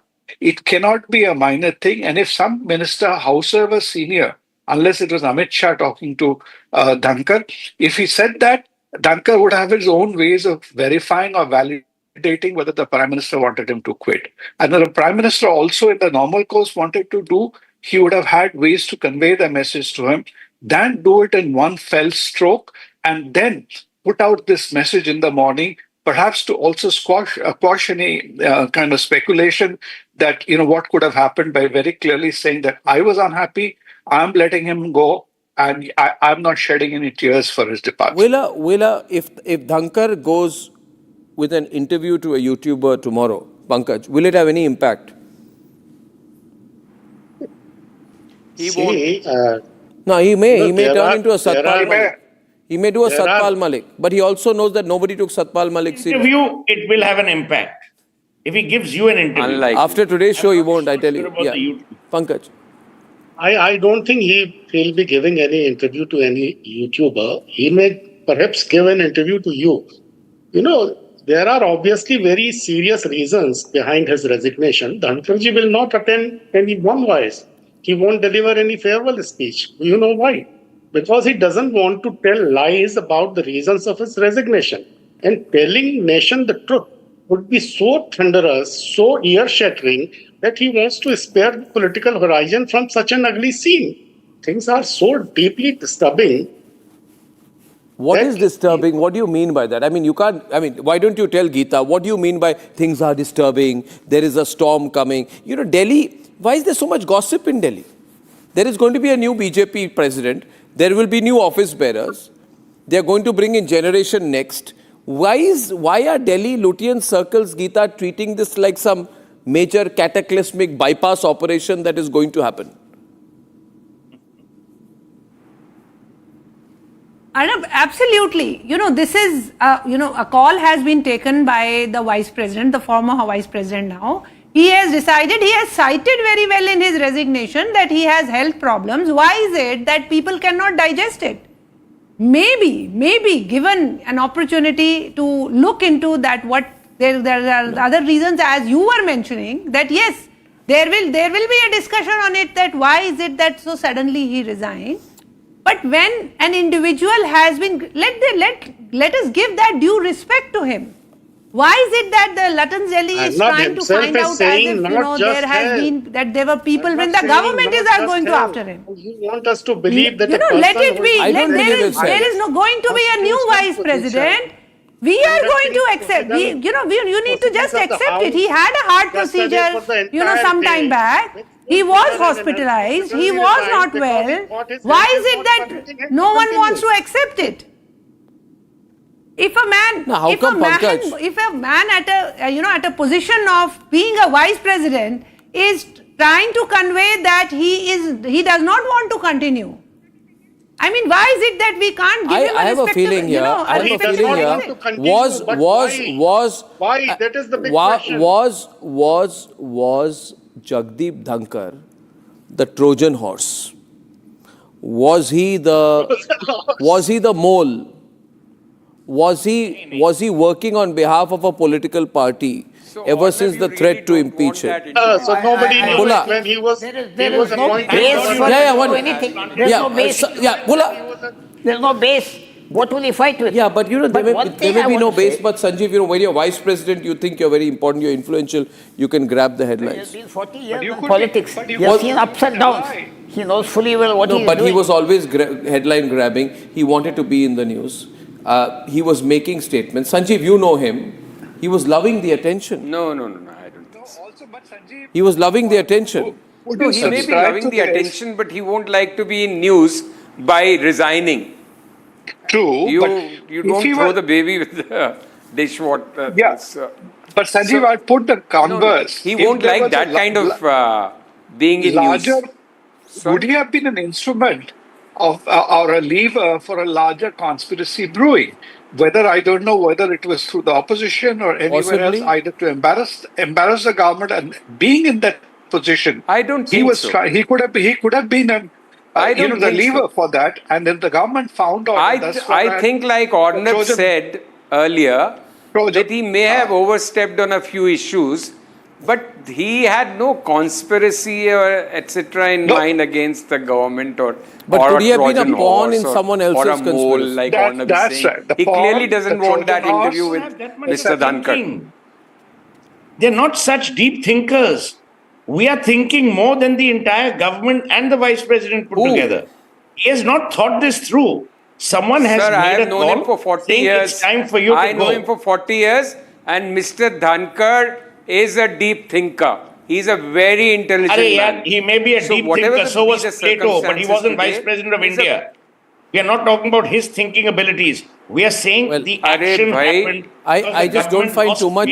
Sohail, you just now said that he is not a deep thinker. I said, let us not be deep thinkers. The problem is... He's a deeper thinker than most of us on the panel. Okay, so very good. He's a deeper thinker. फिर क्या कर लिया deep thinking? Okay, anyway, I think Dhankar will be very happy because he's grabbed the headline for a day. की बात तो आपने की, मैंने थोड़ी की. I am just adding to it. As of now, it's more likely that Dhankar will give an interview to a Congress leader than to Republic. I thank you very much. That's been very exciting. We've had some political excitement. Lutyens is so excited, so happy. They're jumping around. They're chirpy like they got a new life since morning. Anyway, at 9 o'clock tonight, the templated script by the ND to disrupt House proceedings over the SIR in Bihar. Do you know what the SIR in Bihar is? What that electoral roll revision is? I'll tell you when we are back.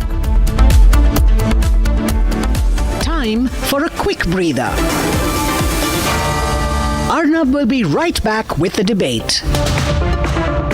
In the global employability rankings by Times Higher Education UK, only the following 6 institutions from India are ranked amongst the top 230 in the world for having the most employable graduates. IIT Delhi, IISc Bangalore, IIT Bombay, IIM Ahmedabad, IIT Kharagpur and Amity University.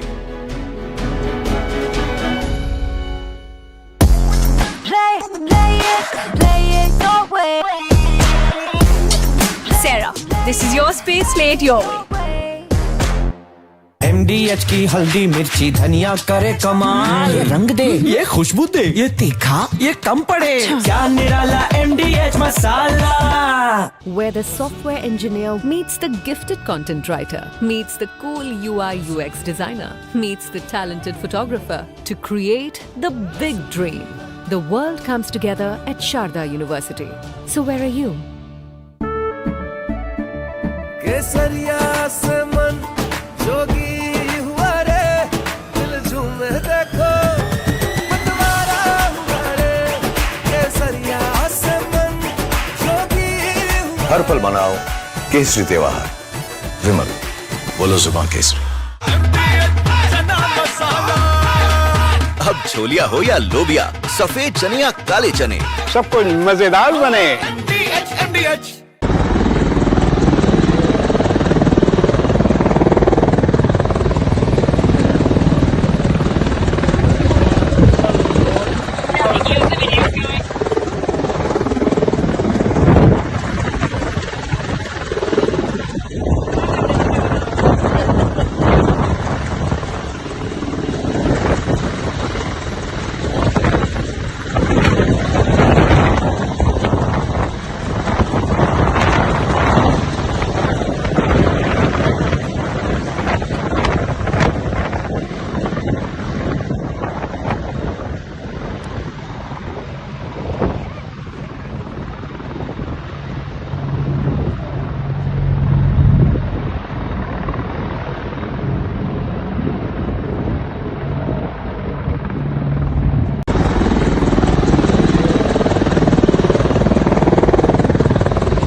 Arnab will be right back with the debate. In the global employability rankings by Times Higher Education UK, only the following 6 institutions from India are ranked amongst the top 230 in the world for having the most employable graduates. IIT Delhi, IISc Bangalore, IIT Bombay, IIM Ahmedabad, IIT Kharagpur and Amity University.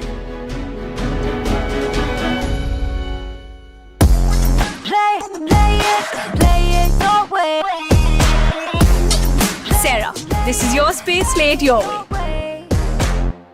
Gratuity का check है, बस इन पैसों को हम कहीं invest कर दें और रेगुलर इनकम भी आती रहे. तो फिर फिक्स्ड इनकम म्यूचुअल फंड्स में डाल दीजिए. फिक्स्ड इनकम म्यूचुअल फंड्स चुने हुए interest bearing company bond, government bond और मनी मार्केट में पैसा डालते हैं और सिस्टमैटिक विड्रॉल प्लान के जरिए आपको on the dot fixed amount भी मिलती रहेगी. म्यूचुअल फंड्स में फिक्स्ड इनकम वाली बात सही है. म्यूचुअल फंड निवेश बाजार जोखिमों के अधीन है. योजना से जुड़े सभी दस्तावेजों को ध्यान से पढ़ें. MDH की हल्दी मिर्ची धनिया करे कमाल, ये रंग दे, ये खुशबू दे, ये तीखा, ये कम पड़े, क्या निराला MDH masala. Play it your way. Sarah, this is your space, play it your way.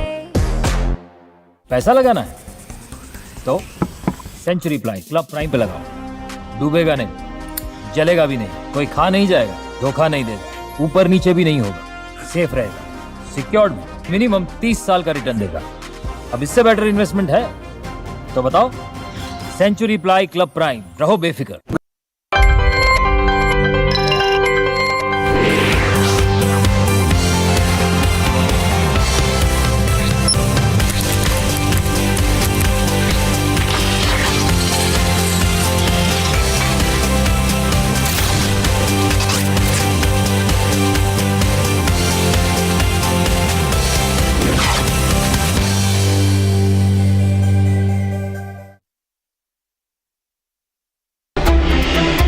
excited to be a part of the Republic AI Pre-Summit on July 25th, where we will be discussing the India's AI leap, the innovations, the impact, and the future of AI in shaping a new India.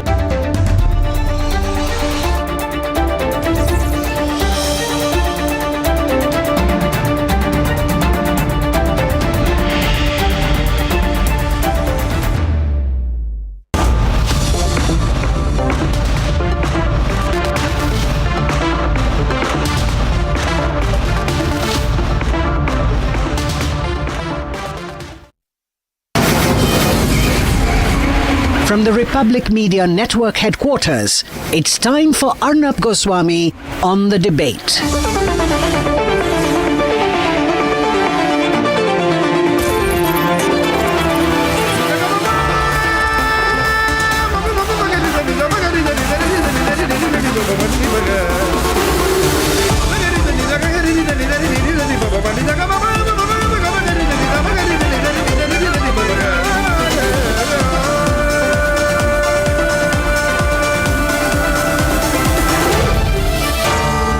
Arnab Goswami on the debate.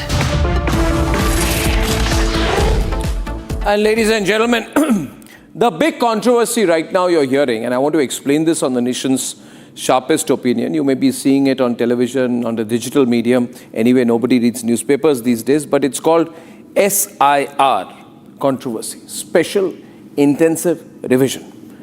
And the opposition says this is a very bad thing. The government is anti-democracy, that's why it's carrying out SIR. I think that's rubbish. Let me tell you what SIR is. SIR is Special Intensive Revision.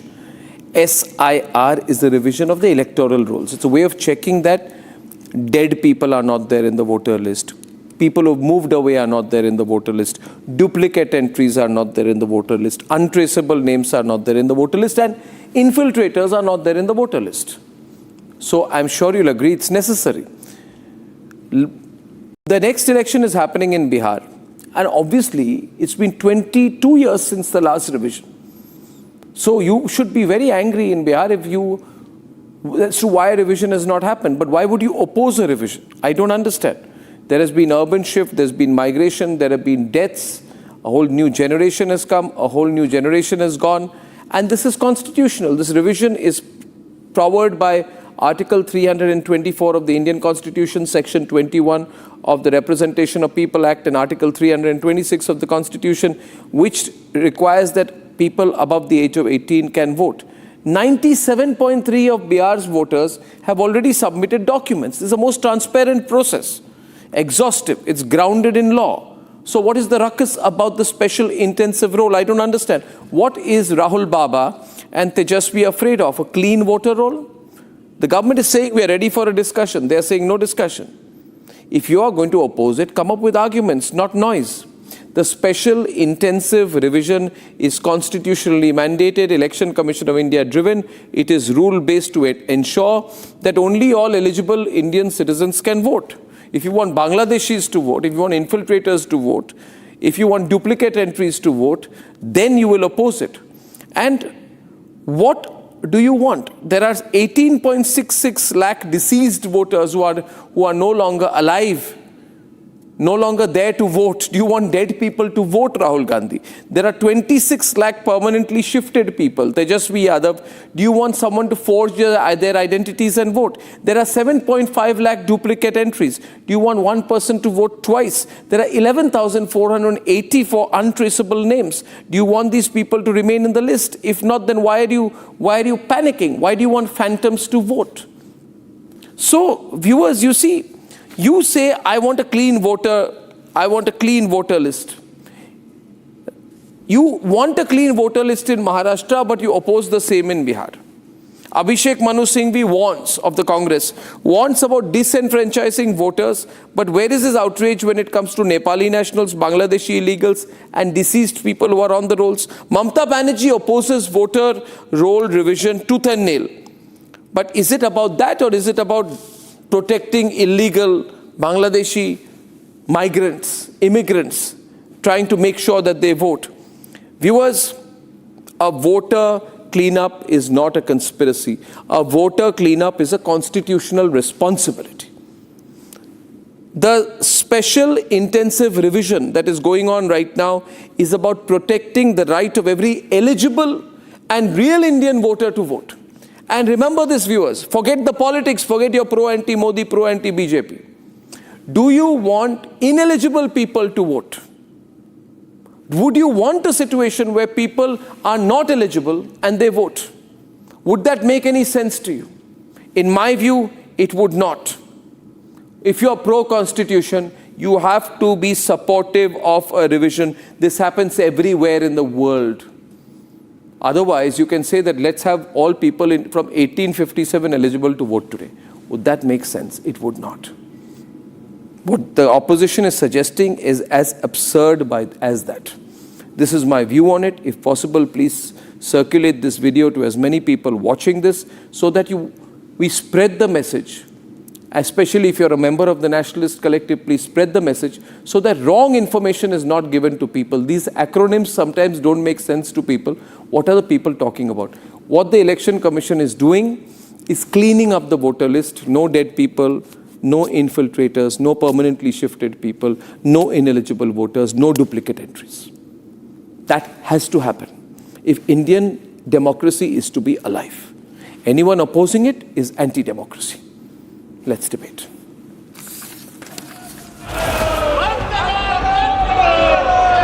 सदन चर्चा संवाद के लिए, नारेबाजी के लिए नहीं है। सदन की कार्रवाई आज 12 बजे तक के लिए स्थगित की जाती है। Day 2 of the Parliament session was once again off to a rocky start. एक कार्ड दिखाने के बजाय आप हाउस के मेंबर हैं, आप you can submit your proposal resolutions in the form according with the law और वो that will be considered by your business advisory committee और स्पीकर साहब समय देंगे, सरकार जवाब देगी, आपको क्या चिंता? Opposition disrupted Parliament over the special intensive revision of the electoral rules in Bihar. हर चुनाव को जीतने के लिए भारतीय जनता पार्टी एक नई रणनीति बनाती है। आप कल्पना करिए 8 करोड़ वोट और 1 महीने में 1.5 महीने में आप पूरी नई वोटर लिस्ट बनाएंगे। अभी लोकसभा चुनाव हुआ है, अगर जो डिलीट हुए होंगे या बढ़ गए घट गए होंगे एक अलग तरीका है, लेकिन आप वोटर लिस्ट नहीं बना रहे हो। इसका मतलब बीजेपी ने कोई तैयारी की है बहुत बड़े पैमाने पे बेईमानी करने के लिए। Opposition leaders staged massive protests both inside and outside the parliament. Opposition leaders are protesting here. Rahul Gandhi, Priyanka Gandhi, DMK leaders, Akhilesh Yadav himself, all of them are in the attendance here at Makar Dwar, at the stairs of Makar Dwar.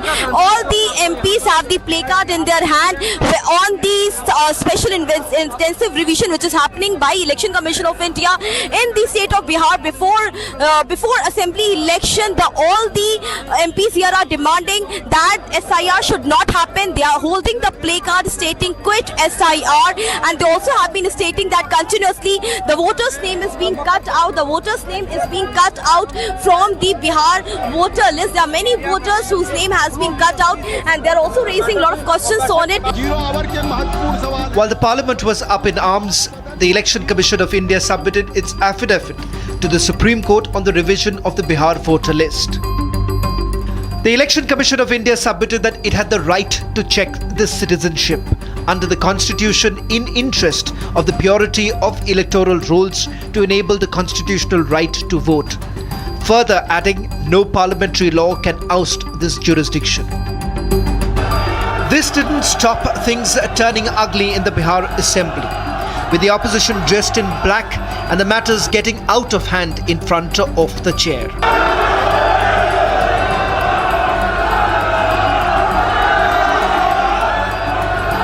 Bihar विधानसभा, क्योंकि बिहार का लोकतंत्र का मंदिर सबसे बड़ा है, वहाँ हम चाहते हैं कि इस इशू पे, SIR के इशू पे चर्चा हो, लेकिन सरकार के लोग जो हैं भाग रहे हैं। आखिर क्या कारण है कि सरकार के लोग जो हैं SIR पे चर्चा करने से भाग रहे हैं?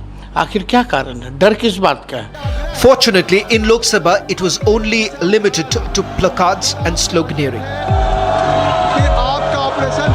वो चर्चा मांग रहे हैं, हम चर्चा के लिए तैयार हैं, फिर ये सदन चलने नहीं देते हैं। ये डबल स्टैंडर्ड बिल्कुल गलत बात है।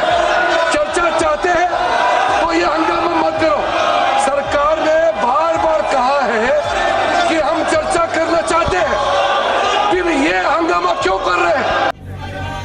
BJP is calling out the opposition for protecting names of Bangladeshis and intruders on electoral rolls.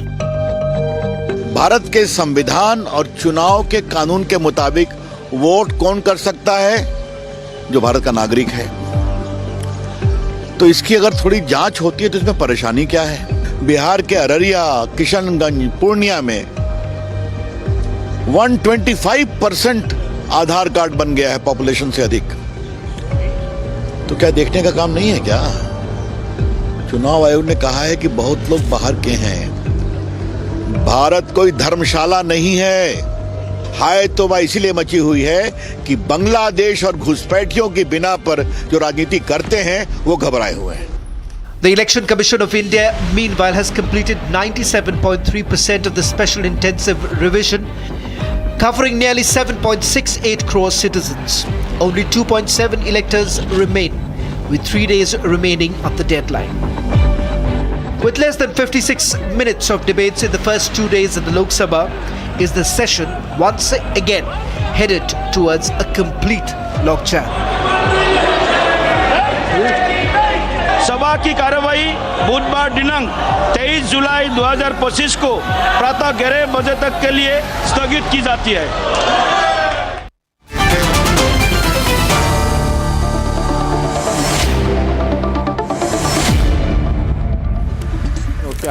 To establish the debate, I would like to ask the leaders representing the opposition side tonight. Ravi Shankar Ravi, I want to start with you. You are the RJD spokesperson on the debate tonight. I welcome Parimal Kumar of the JDU, Shazia Elmi of the BJP, Shyam Prasad Mika of the Congress, Haji Mehardeen Rangrez of the All India Majlis-e-Ittihadul Muslimin, and Vivek Srivastav, who is anti-government at large. Now, Ravi Shankar Ravi, there are 18.66 people in the voter list who have died. Who have died. They are deceased. Dead people cannot vote. The special intensive revision is aimed at removing the people who have died from the voter list so that somebody else does not vote on their behalf. Can you imagine if 1.86 million people who are dead, if somebody comes and votes for them, does the RJD want dead people to vote? Ravi Shankar Ravi, my first question is to you. You want dead people to vote? They voted for Modi last year. Evening, all the panelists. My question is, when did they die? Did the Election Commission not know in January 2025 and in the Lok Sabha election of 2024? When did the Election Commission, at that time they did not know.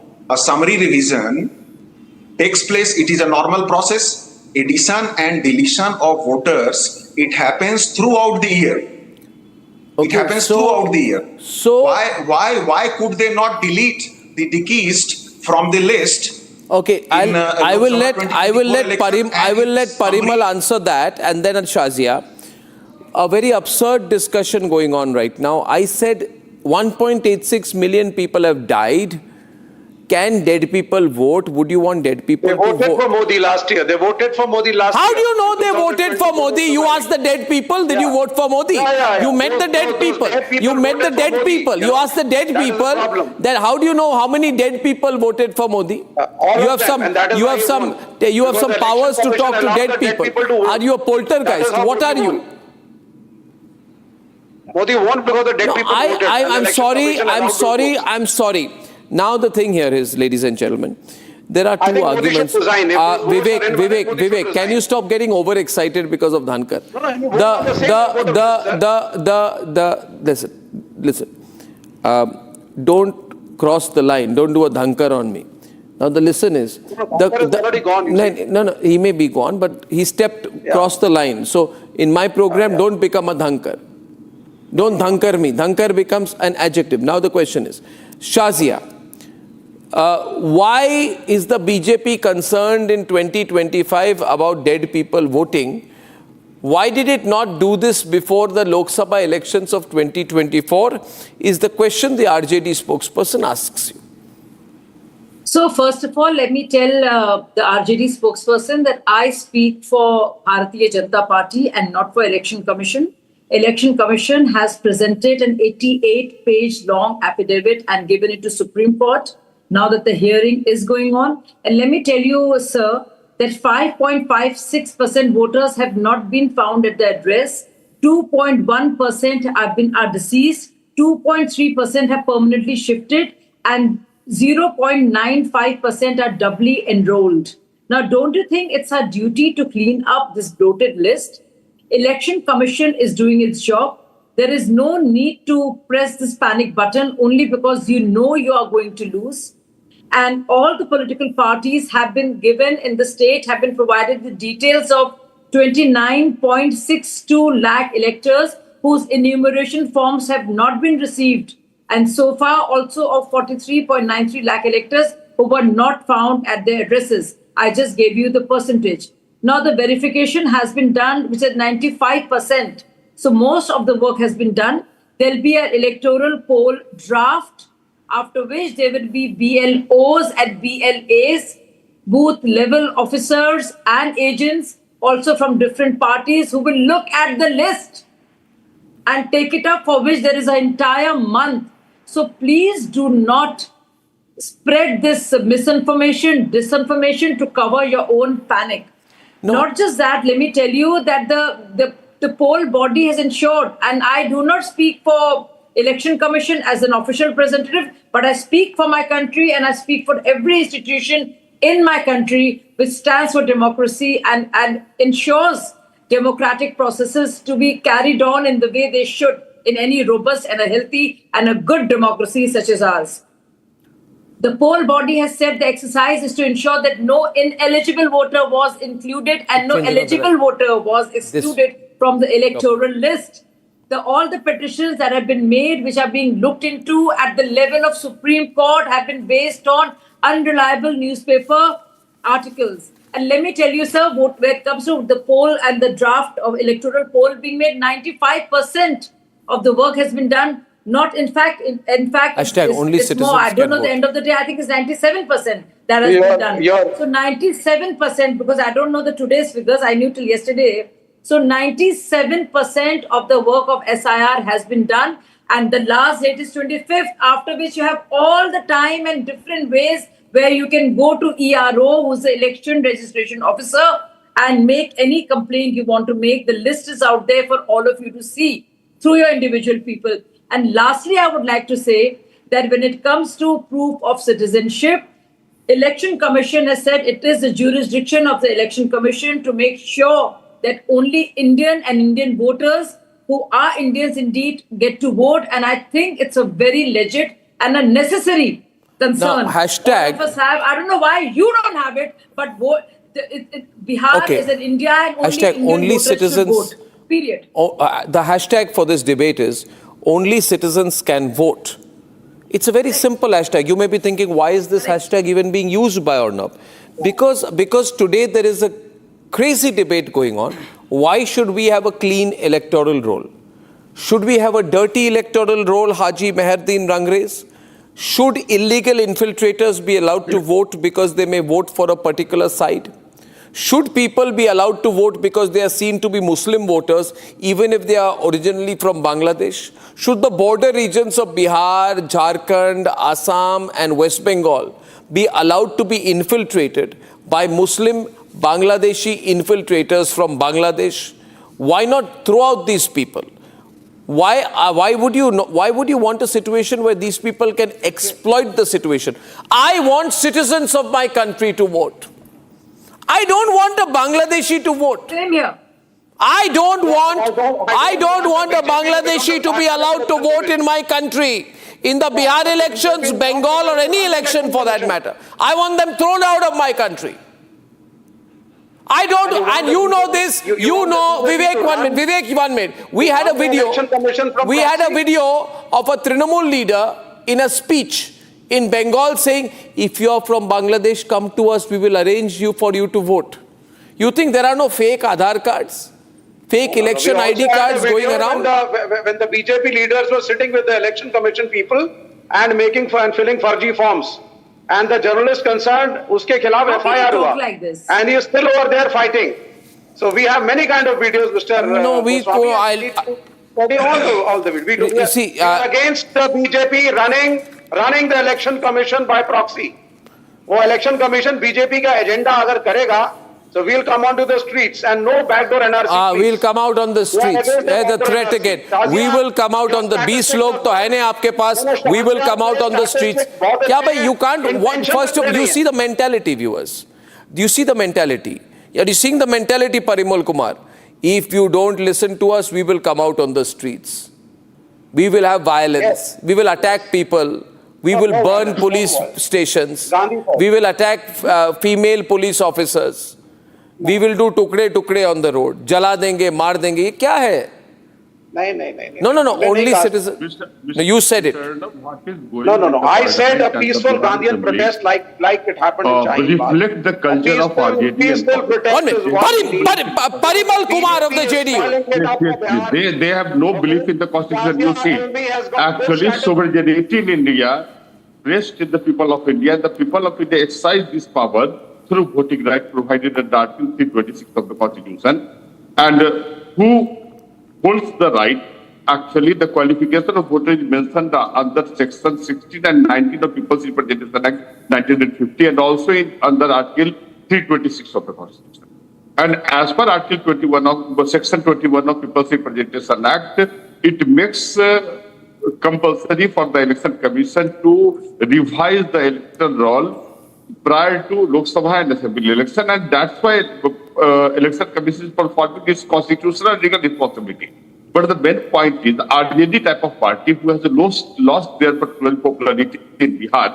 Gradually, you are observing in election, Lok Sabha election, only 4 seats they get, and in by-election totally particularly 100% particularly zero. They were voted zero at zero level.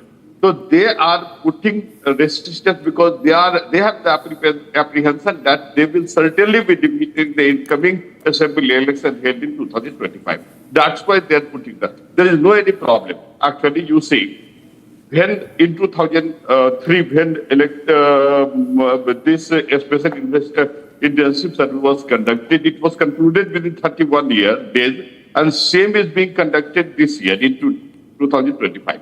They put the argument before the Supreme Court. The Supreme Court clearly stated that the Election Commission holds the constitutional right to conduct such type of exercise, and there is no time limit. There is no timeline. First, they were raising the timeline issue. The Supreme Court clearly stated that there is no timeline, and the way through which Election Commission will conduct SIR.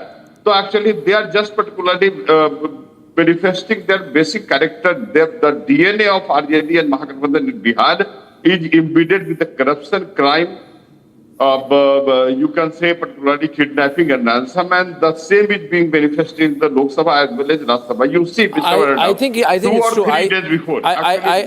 I would say this. Let's see, there are two groups today. My Chief Minister announced free electric supply up to 125 units. Actually, Congress raised the issue that the CM is utilizing this, investing the public fund. It's not a Hindu-Muslim issue, Vivek. 1 minute, everyone. Vivek, it's not a Hindu-Muslim issue. And I condemn your attempt to try and make it one. No, it is not a Hindu-Muslim issue, Vivek.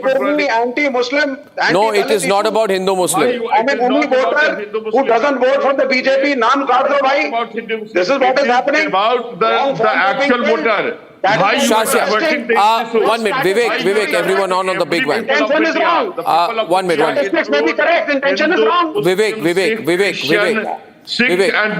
I will not let you. Can you please get the windows right, please?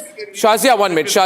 I'll have to tell my producers. I have to spoon feed them. I would like Haji Bahardin Rangrez and Shyam Prasad Mika on one side and Shazia on the other. Now, let me explain this to you.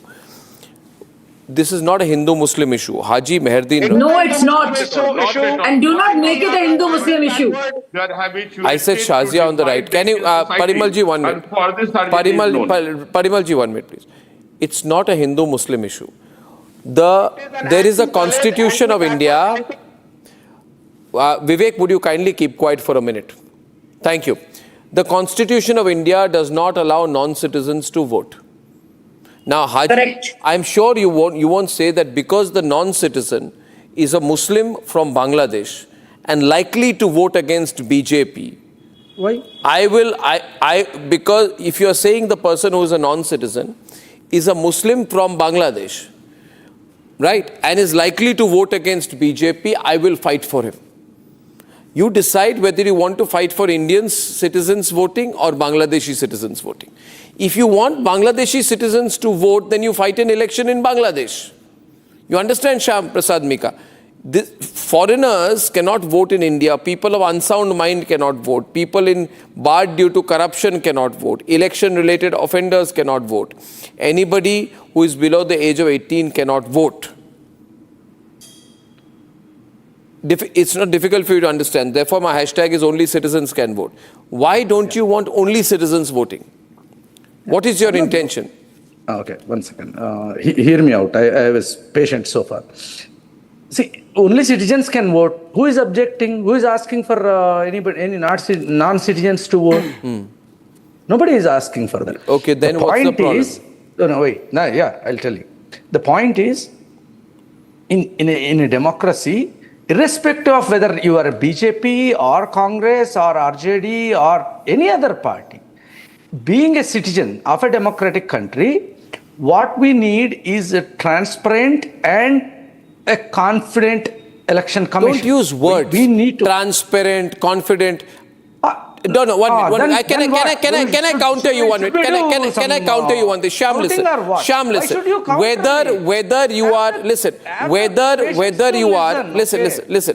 Whether you are transparent or confident is a subjective thing.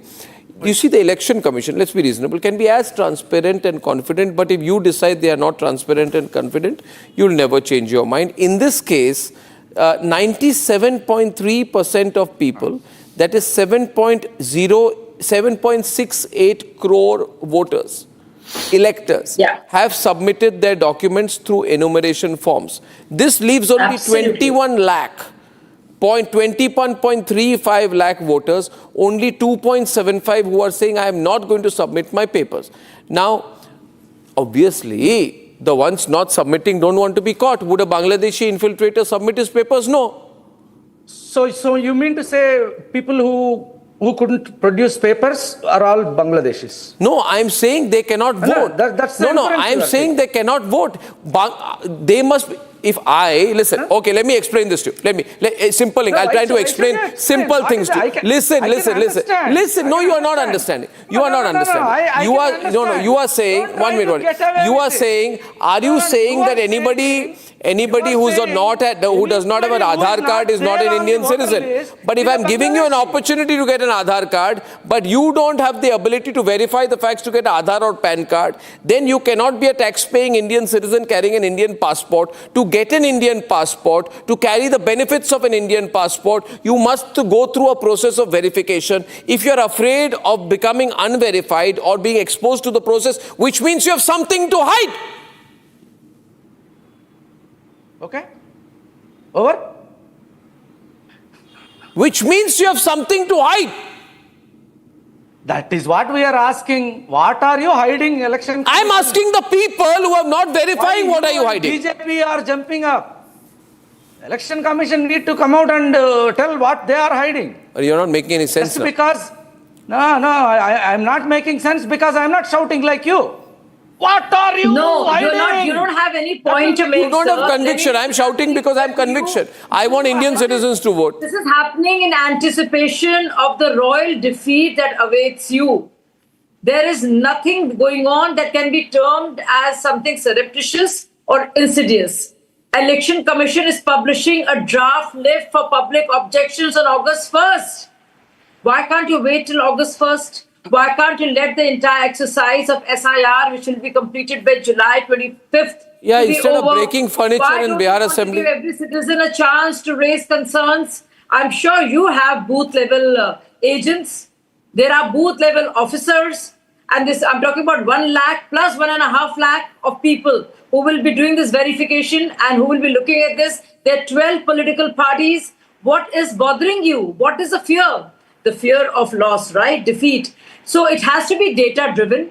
And I'm glad Election Commission is working in mission mode, and is being data driven and not agenda driven, as you are being.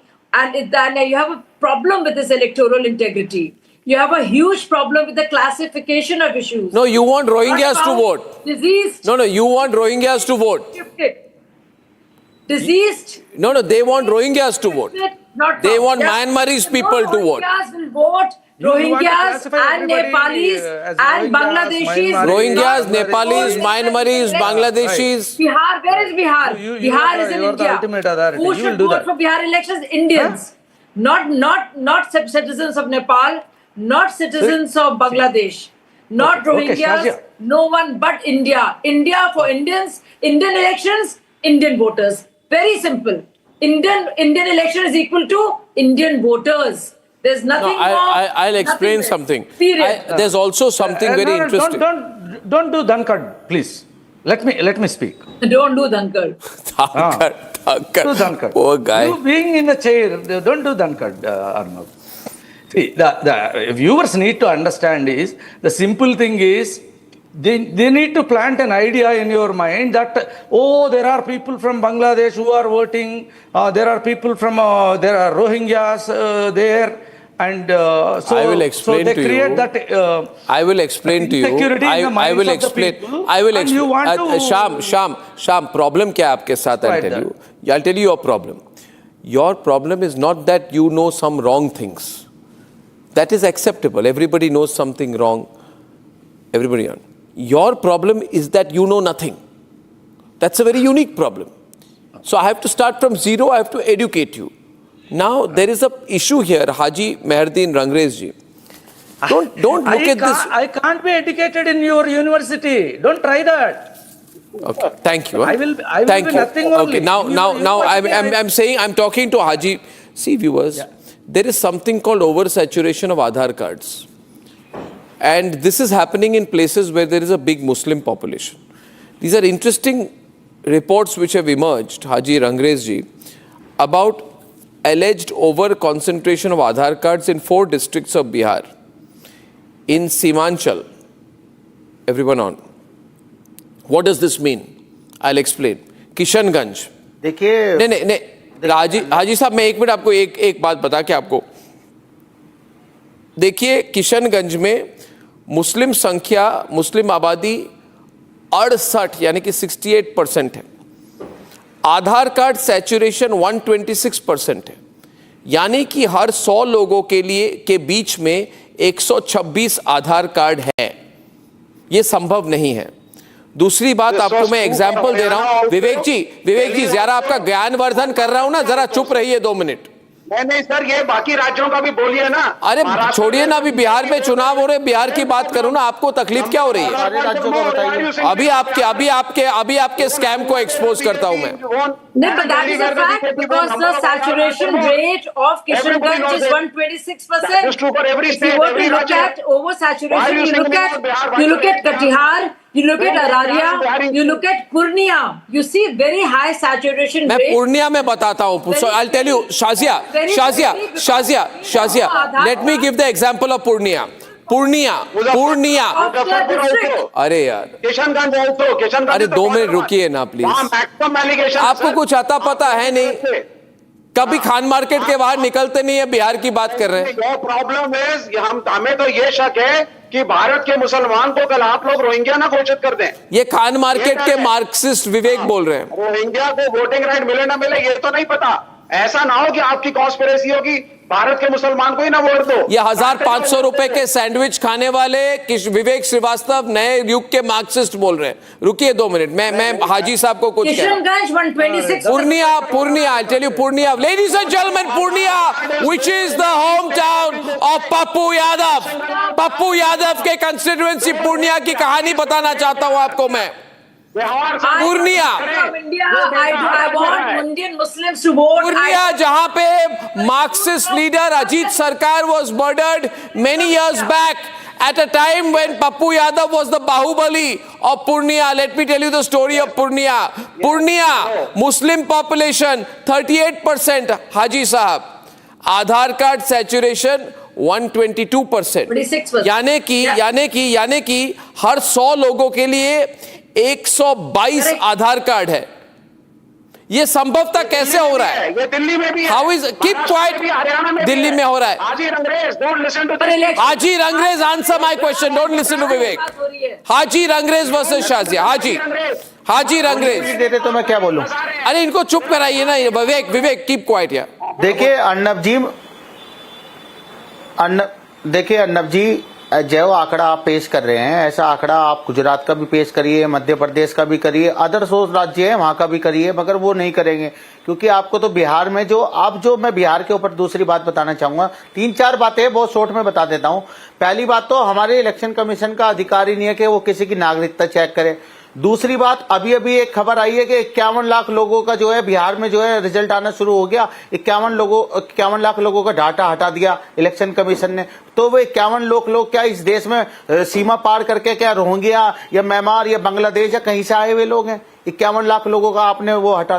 तो यही हम कह रहे हैं कि जो अनपढ़ लोग हैं, बैरिस्टर सुदीन ओवैसी साहब ने भी यही कहा, जो अनपढ़ लोग हैं, जो गरीब लोग हैं, आप तो उनकी नागरिकता और दलित और मुस्लिमों की नागरिकता छीनना चाह रहे हैं बांग्लादेशियों के नाम पर। अच्छा, उसी का जवाब दे दो भाई साहब। आप उनको जो उनका अधिकार है वोट देने का, आप वो छीनना चाह रहे हैं। आप लगातार मुसलमानों को, दलितों को, गरीबों को जो प्लान करके लोग 4 करोड़ लोगों को हिंदुस्तान के चाह रहे हैं। नहीं भाई साहब, एक minute. Shazia let him complete. Shazia please let him complete. इसका विरोध हम कर रहे हैं और करते रहेंगे। आप हाजी साहब, मैं एक और सवाल पूछना चाहूंगा। बिहार में, एक मिनट, मैं अर्नब जी, मैं अपनी बात खत्म कर लूं। बिहार में बीएलओ की जगह सफाई कर्मी काम कर रहे हैं, वार्ड में पार्षद फार्म बांट रहे हैं, दस्तखत के बिना फार्म जमा हुए हैं और पैसे ले लेकर, और वहां पर जो जिला अध्यक्ष थी बीजेपी की वो बैठी थी, वो वेरिफिकेशन कर रही थी कि कौन इस देश का नागरिक है, कौन नहीं है। एक मिनट, मैं आपसे पूछ रहा हूँ, 1 मिनट। शाजिया के मुद्दों से ध्यान बात कर रहे हैं हाजी साहब, आप शाजिया रेस्पॉन्ड कर रही हैं। ऐसा जाहिर कर रहे हैं कि आपको भारत की लोकतांत्रिक प्रणाली और प्रक्रिया से कोई लेना देना नहीं है, आप वाकिफ ही नहीं है। आप जानते हैं कि जब ड्राफ्ट होता है उसके बाद क्या होता है, उसके बाद ऑब्जेक्शंस आते हैं। हर एक पार्टी के अपने बूथ लेवल के कार्यकर्ता होते हैं, उसे चेक करते नहीं। ना बेवकूफ बनिए, पूरे देश को खराब कर देना चाहती हैं। ना बेवकूफ खुद बनिए आप और ना बनाइए किसी को। आप भी मुसलमान हैं देश के, जवाब दीजिए। मैं भी मुसलमान हूँ देश की, 51 लाख लोगों का डाटा हटा दिया। बिहार एक राज्य है देश का, भारत का, यानी कि सिर्फ भारतीय इसके लिए वोट देंगे। और आप कह रहे हैं ये बात कही है, लेकिन हाजी साहब, हाजी रंगरेज जी डिसाइड करने का। हाजी रंगरेज जी मेरी बात सुनेंगे 2 मिनट। डाटा उनका हटा दिया गया इलेक्शन कमीशन की साइड से। Haji Rangrez ji, can I ask you something? Haji Rangrez ji, Haji Rangrez ji सुनिए मेरी बात सुनिए, एक मिनट। हाजी रंगरेज जी मेरी बात सुनिए। शाजिया, मैं जब कोई इलेक्शन आ रहा होता है, मैं आप कोई भी, हम अगर हम वोट करना चाहते हैं, वी मेक श्योर हमारे पास हमारी इलेक्शन आई कार्ड है ना, ठीक है ना। अभी देखिए, आप कह रहे हैं कि आधार कार्ड को आप आधार बना दीजिए टू वोट। मैंने आपको जो आंकड़े दिए, the figures I gave you are showing that Aadhaar cards are being misused to 20-25%. The election commission has said that Aadhaar card cannot be proof of citizenship. Okay, when the court asked that determination of citizenship is an issue determined by Ministry of Home Affairs and not Election Commission, Election Commission told Supreme Court that we have powers under Article 326, right? So, when you know that Aadhaar cards are being misused, क्या fake Aadhaar cards नहीं हैं? तो if there are fake Aadhaar cards, why do you want people to use fake Aadhaar cards to vote? Why, Haji ji? I don't understand. We should be more careful. हम गलत और fake आधार card को use करने क्यों दे लोगों को? That should be true for every state, every election. one minute. हाजी रंग मोदी जी को जिन लोगों ने चुना, आज आप उन्हें रिवाइज के नाम पे आप उनको जो है उनका वोट का अधिकार से छीनना चाह रही है भाजपा। मैं कह रहा हूँ 51 लाख लोगों का, आप मेरी बात सुनिए नब जी, 51 लाख लोगों का बिहार में डाटा हटा दिया इलेक्शन कमीशन ने। कौन लोग हैं 51 लाख लोग? क्या बाहरी आ गए, रोहिंग्या आ गए, कौन आ गए यहाँ पर? म्यांमार से आ गए, बांग्लादेश, कहाँ से आ गए ये लोग? समझ में नहीं आ रहा है। आप यही मैं कहना चाह रहा हूँ कि ये जहाँ जहाँ मुसलमान है, दलित आबादियां हैं, जो इलाके हैं, उनको टारगेट कर रहे हैं, वहाँ पर वोट काटने का काम कर रहे हैं। आप भी भारत कोई इलेक्शन कमीशन का भारत की मुसलमान हूँ, लेकिन आपको कौन देश का नागरिक है या नहीं, ये बात मेरे परे है, ये मैं समझ नहीं पा रही हूँ हाजी भाई। मैडम मैं कह रहा हूँ 51 लाख लोगों की डाटा हटा दिया इलेक्शन कमीशन ने। ना बोलिए, मेरी बात है, आप इस तरह का माहौल ना बनाइए, ये गलत बयान है। कह रहा हूँ 51 लाख लोगों का डाटा हटा दिया, आप सुन क्यों नहीं रही? इलेक्शन के बारे में जो कह रहे हैं वो गलत है। मैं कह रहा हूँ 51 लाख लोगों का डाटा हटा दिया बिहार में। नहीं हटा दिया गया तो I'll tell you one minute. Ravi ji okay Ravi Shankar and Parimal Kumar are the two parties representing Bihar on the program. Ravi Shankar Ravi ji, I will now go to the example of Araria. Araria में Muslim population is 43%. Aadhaar card saturation is 123%. Which means for every 100 people, there are 123 Aadhaar cards. Correct. So if I allow Aadhaar cards to be a measure, 23% of people who are ineligible to vote will vote. Do you want that? Those people who are ineligible, yeah, please, you get my question, yeah. I think we should look at the data in a different way also.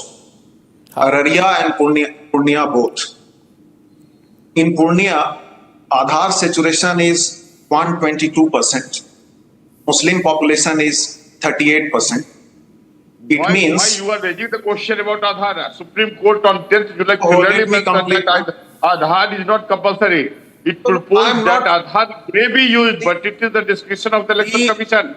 Mr. Nobody goes to the booth with an Aadhaar card. Today, particularly, 97.30% people filled their form. Only particularly 2.70 people. I think you should speak in your time. Let me complete. Okay. Parimal ji, let him complete. But Ravi ji, to be very clear with you, I would like to reiterate and rephrase my question to you. Parimal ji, just give me a moment. I want to rephrase my question to Ravi ji.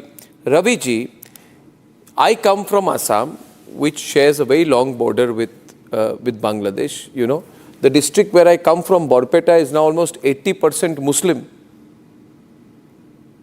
80% Muslim. Okay, and there's no problem, 80%, but this is all because of infiltration. First of all, we should not close our eyes. We should see the reality in our country. Now, my question to you, Ravi ji, is why are the border districts, जो सीमांचल के जो area है, why are they oversaturated with Aadhaar cards? These districts are also the districts which have a very strong Muslim population. Right? Are these two facts not to be considered? Why are the districts which are border districts with a Muslim population very high on Aadhaar card misuse? No, I would disagree with this because 62% population is still Hindu in Purnia and 57% population is still Hindu in Araria. And again, you are interrupting me. Okay, let him complete. Parimal ji, I promise you I will come to you after him. And the bordering the countries which are bordering with Bihar, maximum number of people who have come to Bihar are from Nepal and they are Hindus. But I agree that no infiltrators should be allowed to vote. At the same time, no legitimate voters should be excluded or should But who decides that? The Election Commission, right? That decision in our country can only be taken by the Election Commission. It can't be taken by a political party. You agree on that? So we have to eventually go by what the Election Commission, which has tribunal status, independent, not answerable to the government, will do. You agree with me on that, right? So then what's the problem? Let them do it. The problem is the kind of documents that the Election Commission has listed in its notification. They are the difficult documents which the less educated, uneducated. Sir, please don't tell me digital documents. Sir, how do you say less educated people don't use digital documents? UPI penetration is all over. 1 minute. Okay, Parimalji.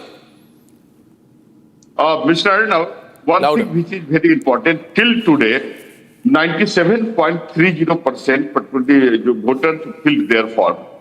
Only 2.708 is likely to be found. The Selection Commission clearly mentioned that the 51 lakh voters are likely to be deleted because 18 lakh voters are particularly dead, 26 migrated permanently from one place to another, and around 7.5 lakh particularly is found duplicated actually more than one place than the name is figured. Actually, Election Commission provided this list to BLO and BLA. BLA are the representative of different political parties. Audio is very bad. And directed them to ascertain their position, to ascertain the position of dead people, the position of particularly permanently shifted people, and that of particularly you see the case of duplicacy. It is for the political party and their agent. I am concerned today, in case you missed it. Can I run the pictures full frame of what happened inside the Bihar Assembly today? I am debating this today when we've seen these scenes. This complete chaos. Are you seeing this? Is the audio up? Do you have audio on this? This is what has happened in the Bihar Assembly today. Physical fights have broken out in the Bihar Assembly. Just look at this, viewers. And what is happening here? Because one side is saying only citizens can vote, and the other side says anybody can vote. People are pulling chairs, beating up each other. Vivek, you're proud of this, huh? You want to be in there, so you could hit a few blows yourself. Look at that situation, viewers. Attacking each other with chairs, furniture. Vivek and Shazia. Even today in the parliament, even today only 18 minutes of work was done. The rest of the time we had no. Yeah, but how can you vote? You people have made it. You want Rohingyas to vote. You had to. You want Rohingyas to vote. You want Bangladeshis to vote. You cannot say that an Indian Muslim is a Rohingya and stop his voting right. We have to protect him. I am saying Rohingyas are not Indian citizens, first of all. Don't you know? I'm saying that there is a conspiracy that the Indian Muslims will be labeled as Rohingyas and Bangladeshis. Yeah, that is not happening, Vivek. Yeah, but you are still unfortunately an Indian citizen. Would you be allowed to vote in China, the country of your choice? No. I don't like BLA sitting with the election commission guys and BJP, Sarpanch and all kind of guys sitting with the BLAs and the election commission people filling Farji forms. Shazia. No document. They're booth level officers and booth level agents. Agents are appointed by the political parties and booth level officers come from the poll commission, and that's what they do to verify. So get your fundas right, first of all. Vivek, more importantly, why are you against, when you speak for a Bangladeshi's right to vote or somebody from outside the country, you do not do any great service to Indian Muslims. So do not make it about Indian Muslim being questioned. This is a question not of Hindus and Muslims, but those who are not Indian. Only Indian Muslims and Indian Hindus and Indians will vote. Ladies and gentlemen, I don't know if I've been able to uncomplicate this process, but I would wrap up by saying that the big story continues to be Jagdeep Dhankar. My own view is that it's not just about health. My view is that Jagdeep Dhankar has put himself in a situation of his own making, and that this is not the way in which you put down your papers because you haven't had your way or you've been pushed by both sides. Viewers, do you agree with my view on Jagdeep Dhankar? Why don't you write to me and tell me what you think? Tomorrow I will go through some of your feedback and I'll invite some of you for a public debate, especially if you're members of the Nationalist Collective and you're on the Nationalist Collective WhatsApp group. I'll try and pick up some of you from the group, invite you, request you. You can share your videos with me. We'll make this a public debate. How about making a political subject a public debate? That's what we'll do on tomorrow's episode of The Debate. See you tomorrow. Good night and goodbye. Time for a quick breather. Arnab will be right back with the debate.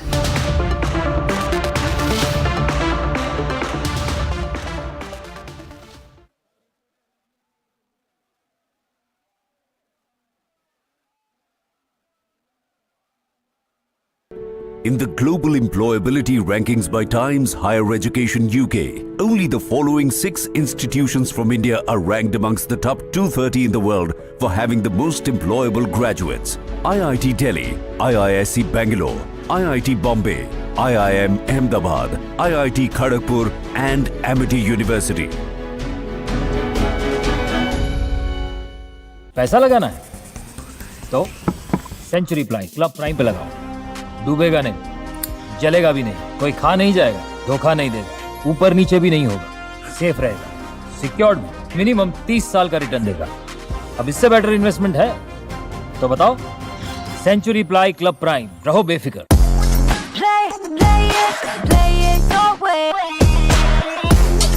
Sarah, this is your space, play it your way. आधे bowl दही में 4 चम्मच MDH चटनी पुदीना मसाला डाला, stir करो, पुदीना चटनी तैयार। MDH चटनी पुदीना मसाला। Where the software engineer meets the cool UI UX designer, meets the gifted content writer to create the big dream. The world comes together at Sharda University. So where are you?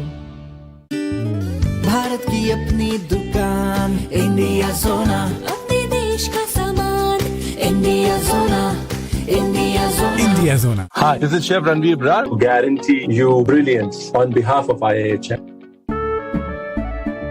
केसरिया से मन जोगी हुआ रे, दिल झूमे देखो, मतवारा हुआ रे, केसरिया से मन जोगी हुआ। हर पल मनाओ केसरी त्योहार। विमल, बोलो जुबान केसरी। दादी के हाथों का जादू और खुशबू से महकता घर, माँ की मुस्कुराहट और खाने की सुगंध। MDH गरम मसाला, क्योंकि हर रिश्ता है स्वाद से जुड़ा। अरे साहब, आप अगर किसान हैं तो मैं किसान मजदूर का बेटा। I'm excited to be part of Republic AI Pre-Summit on July 25th, where we will be discussing India's AI leap, the innovations, the impact, and the future of artificial intelligence in shaping the new India. Hope to see you there.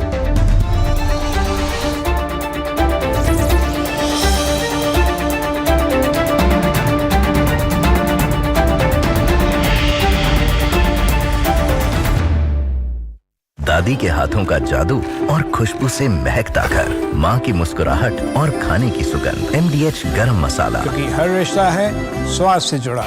पैसा लगाना है तो century ply club prime पे लगाओ, डूबेगा नहीं, जलेगा भी नहीं, कोई खा नहीं जाएगा, धोखा नहीं देगा, ऊपर नीचे भी नहीं होगा, सेफ रहेगा, सिक्योर्ड में मिनिमम 30 साल का रिटर्न देगा। अब इससे बेटर इन्वेस्टमेंट है तो बताओ।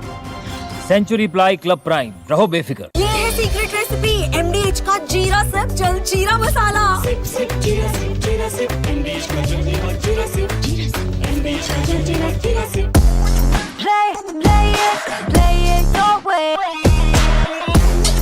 Sarah, this is your space, play it your way. अब छोलिया हो या लोबिया, सफेद चने या काले चने, सब कुछ मजेदार बने। भारत की अपनी दुकान, इंडिया सोना, अपने देश का सामान, इंडिया सोना, इंडिया सोना, इंडिया सोना। Hi, I'm Abhinav Agarwal, co-founder and CEO at Fluid AI.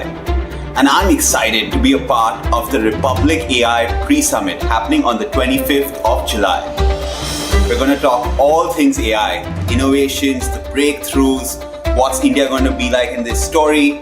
So be there. It's a build-up to the mega event, the Mega AI Summit. And I look forward to seeing you there.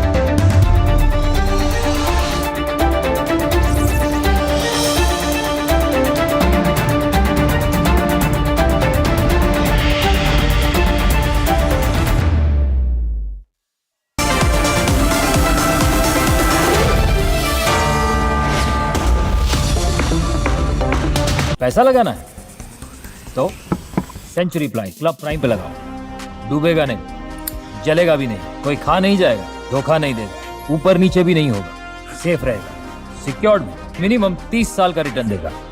अब इससे better investment है तो बताओ। Century ply club prime, रहो बेफिक्र। आधे bowl दही में 4 चम्मच MDH चटनी पुदीना मसाला डाला, स्टर करो, पुदीना चटनी तैयार। MDH चटनी पुदीना मसाला।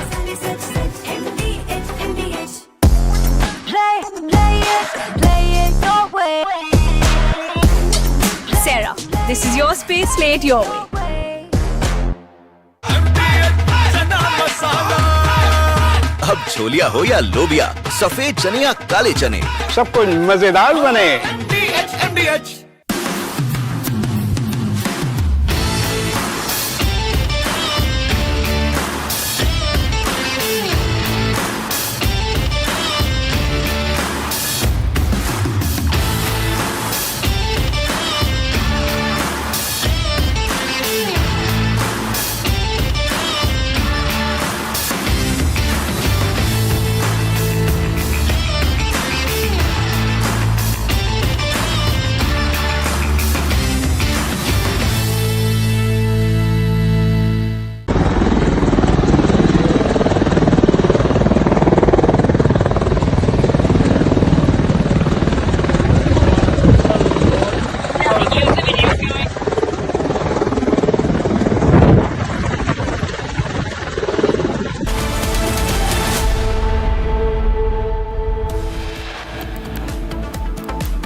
As per sources, no farewell speech will be given by Jagdeep Dhankar.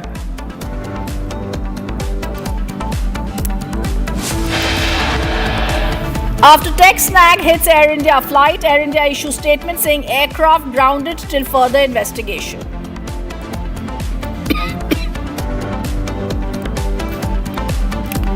Big jolt to Congress. ITAT rejects Congress appeal against 199 crore tax assessment.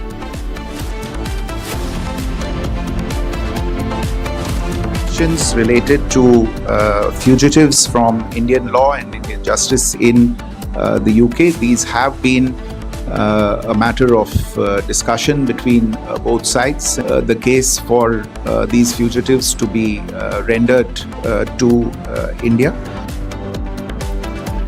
This is India's massive push for extradition of fugitives. MESA is pushing for fugitives Nirav Modi and Malia to be rendered to India.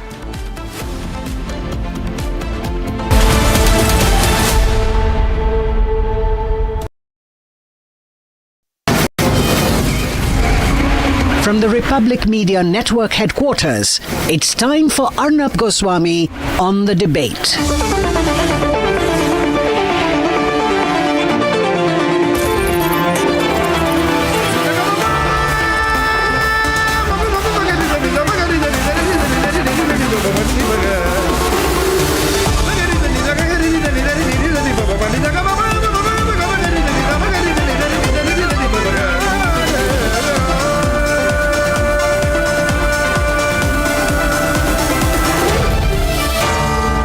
Arnab Goswami on The Debate.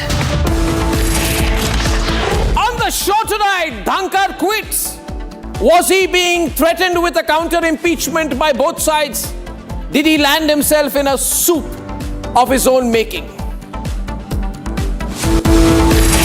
At 9 p.m. tonight, the same template used by Indy to disrupt House proceedings, the debate over the special revision of electoral rolls in Bihar has reached the top chord.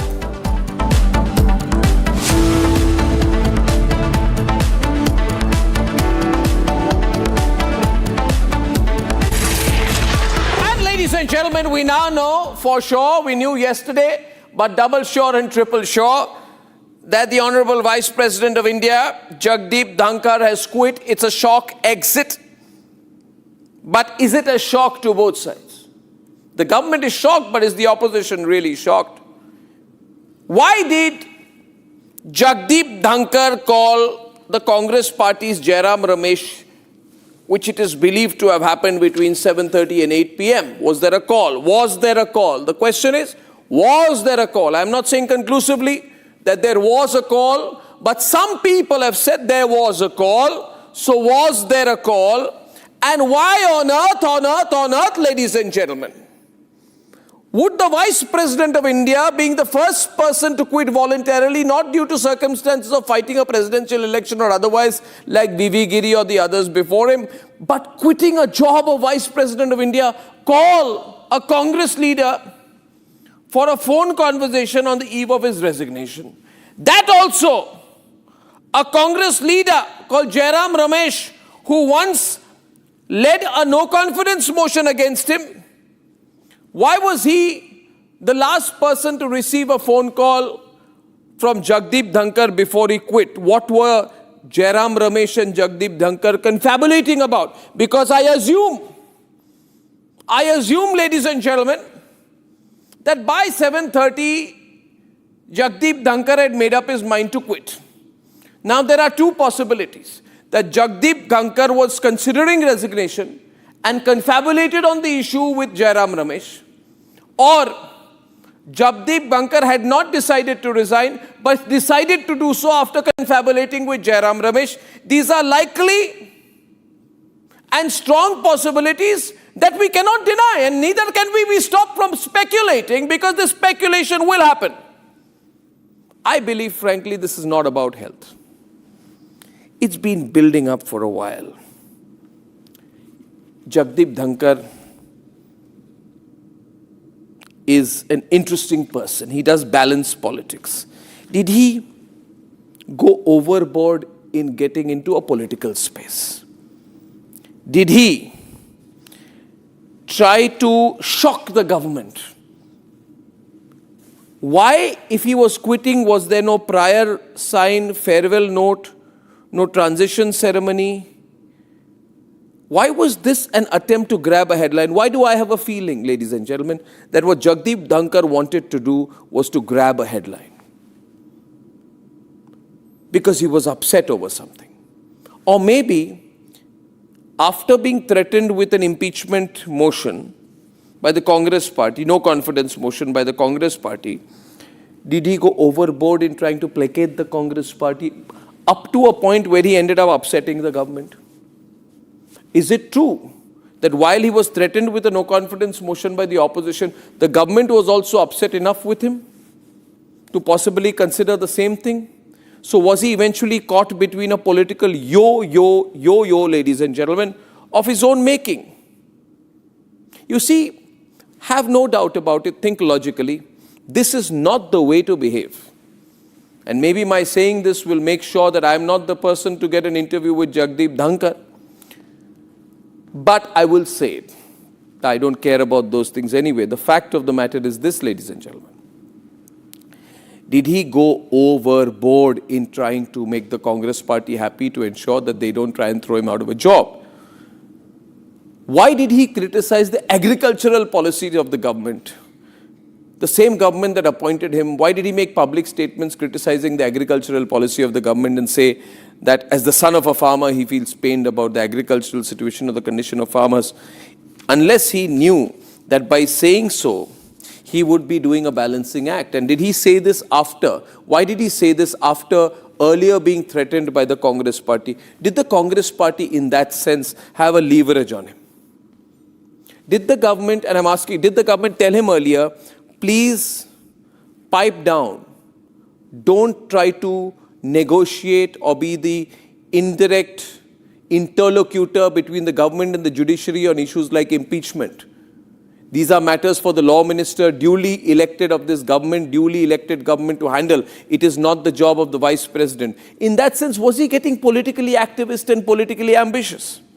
Ladies and gentlemen, how is it that the same opposition which tried to oust Dhankar, who mocked him outside Parliament, and you remember that when they were mocking him outside Parliament, now they are calling him a man of conscience.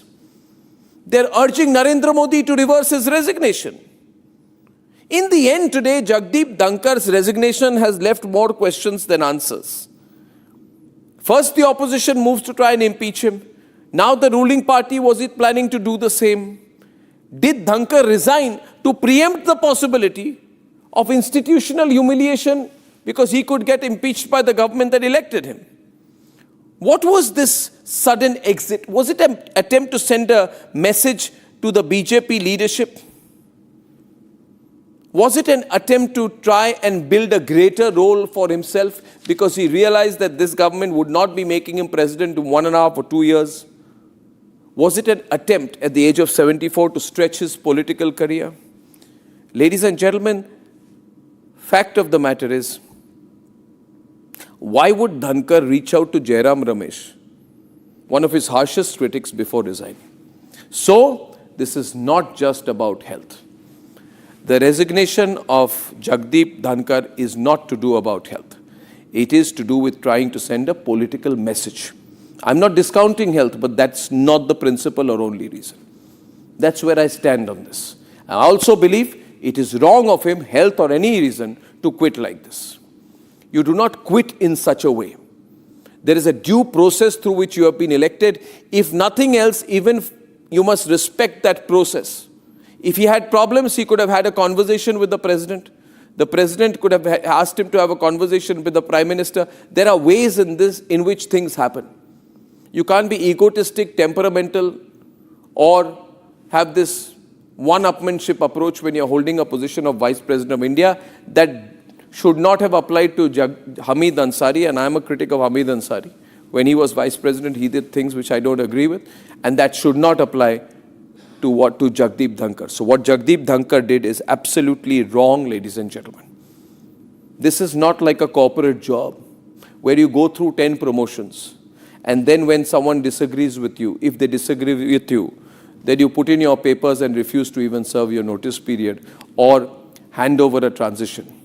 Even in corporate roles, the general manager of a private sector company would know better. I am surprised the Vice President of India didn't know the same. Let's debate.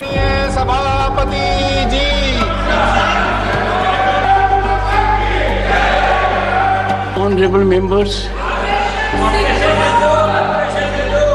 at 9:25 p.m. last evening, an unprecedented breaking news input trickled into the Republic newsroom.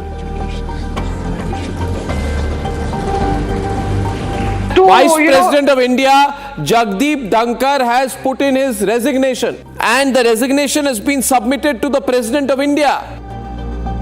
Vice President Dhankar announced his resignation out of nowhere on the first day of the monsoon session of Parliament. In his one-page resignation letter, Jagdeep Dhankar cited health reasons and medical advice for his shocking exit. The resignation came as a shock, as earlier in the day he was looking forward to the upcoming session, with even the impeachment of Justice Verma on the agenda, an issue close to his heart. honorable members, I need to inform you that in December, a motion under Article 124 was submitted for my consideration for removal of a judge of a High Court of Allahabad. That motion was purportedly from 55 members. I examined that and found that one particular member had signed at two places, two signatures of the same member, and the honorable member declines that he has not signed at two places, but he has signed only at one place. The matter becomes serious and culpable. As per testimonies from the MPs, the Vice President chaired the meeting of the Business Advisory Council at around 12:30 p.m., which was attended by Leader of the House in Rajya Sabha and Union Parliamentary Affairs Minister Kiren Rijiju.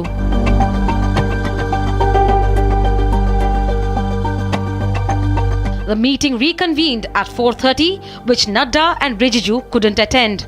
Allegedly, the Vice President wasn't pleased with this. Subsequently, the meeting was rescheduled for today at 1 p.m. Meanwhile, the Vice President was with the Rajya Sabha MPs till around 5 p.m. Even had a call with the Congress MP Jairam Ramesh at 7:30 p.m. But something changed between 7 p.m. and 9 p.m. देखिए, पूरा दिन आप काम कर रहे हैं, पूरा दिन आप बैठ करके वर्क कर रहे हैं और सबसे मिल भी रहे हैं और सदन सुचारू रूप से चला रहे हैं और अचानक आप एकदम इस्तीफा देते हैं, तो इसके पीछे कोई ना कोई कारण है, कुछ तो राज है जिसके पर्दादारी है। क्या नाटक चल रही है भाजपा में, ये नाटक चलते रहेगी। तो फिर हमने अब ये वायरस, जो अजीब वायरस फैल रही है भाजपा में, इसमें कई पेशेंट अब प्रवेश हो जाएंगे, आप देखते रहे। Suddenly overnight yesterday the session started, that was also fine, and suddenly by evening there is a crisis and you have the Prime Minister travelling outside the country. Today the country has no vice president, we are headless in so many ways. The manner in which sudden, abrupt and mysteriously a constitutional office holding Vice President of India has resigned leaves many questions unanswered. BJP has a track record of undermining constitutional offices and processes both. Meanwhile, the BJP and allies have wished the Vice President a speedy recovery and have brushed aside any speculations. I don't think we need to see a lot into his resignation. He's given a reason, and we've also seen that there have been a couple of episodes in the past few months where his health issues have come to the notice of all of us. So I wish him a speedy recovery, and I hope he gains a good health. Nearly 15 hours after the Vice President's resignation, Prime Minister Modi took to social media platform with a 2-line post, wishing him good health.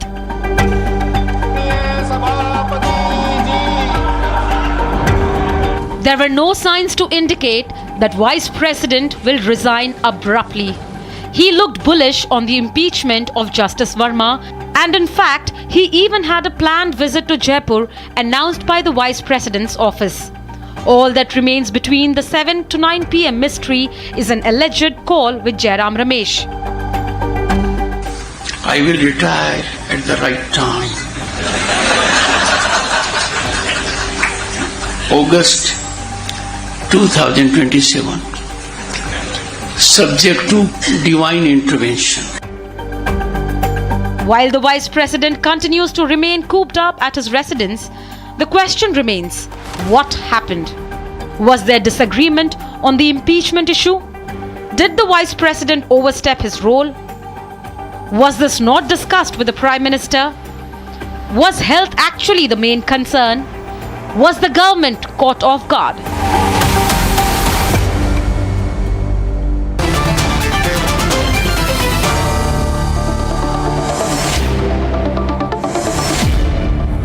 You know, I was thinking of hashtags for this, Sohail. Our first option for hashtag was Dhankar drama, because this is drama. Then I thought a more appropriate hashtag, which would be neutral, otherwise Sanjeev will say, Arnab, you're not neutral, you're being pro-BJP and all that. I have made it a hashtag which all of you will accept, which is hashtag not just health. Do you agree with me? Pularao? Not just health. Do you agree, Sohail? Hashtag not just health. You know, yes, I would have used Lewis Carroll's Alice in Wonderland saying curiouser and curiouser. But then many people have read Alice in Wonderland in today's times. They think we're referring to some song or something. But I love the hashtag. Not just I'm glad you guys are becoming so creative. Thank you. We are also the people who invented Tukde, urban Naxal. So we've been creatively right-wing for a long time. But this is funny. I mean, see, Sohail, you run a private company, you've advised so many private companies. This is like someone who becomes the president of a company or CEO of a company or the joint managing director of a company and quits without serving a notice period, having sent an email to all employees of the company, but not having had a conversation with the management. Isn't this the right analogy here? I think Dhankar's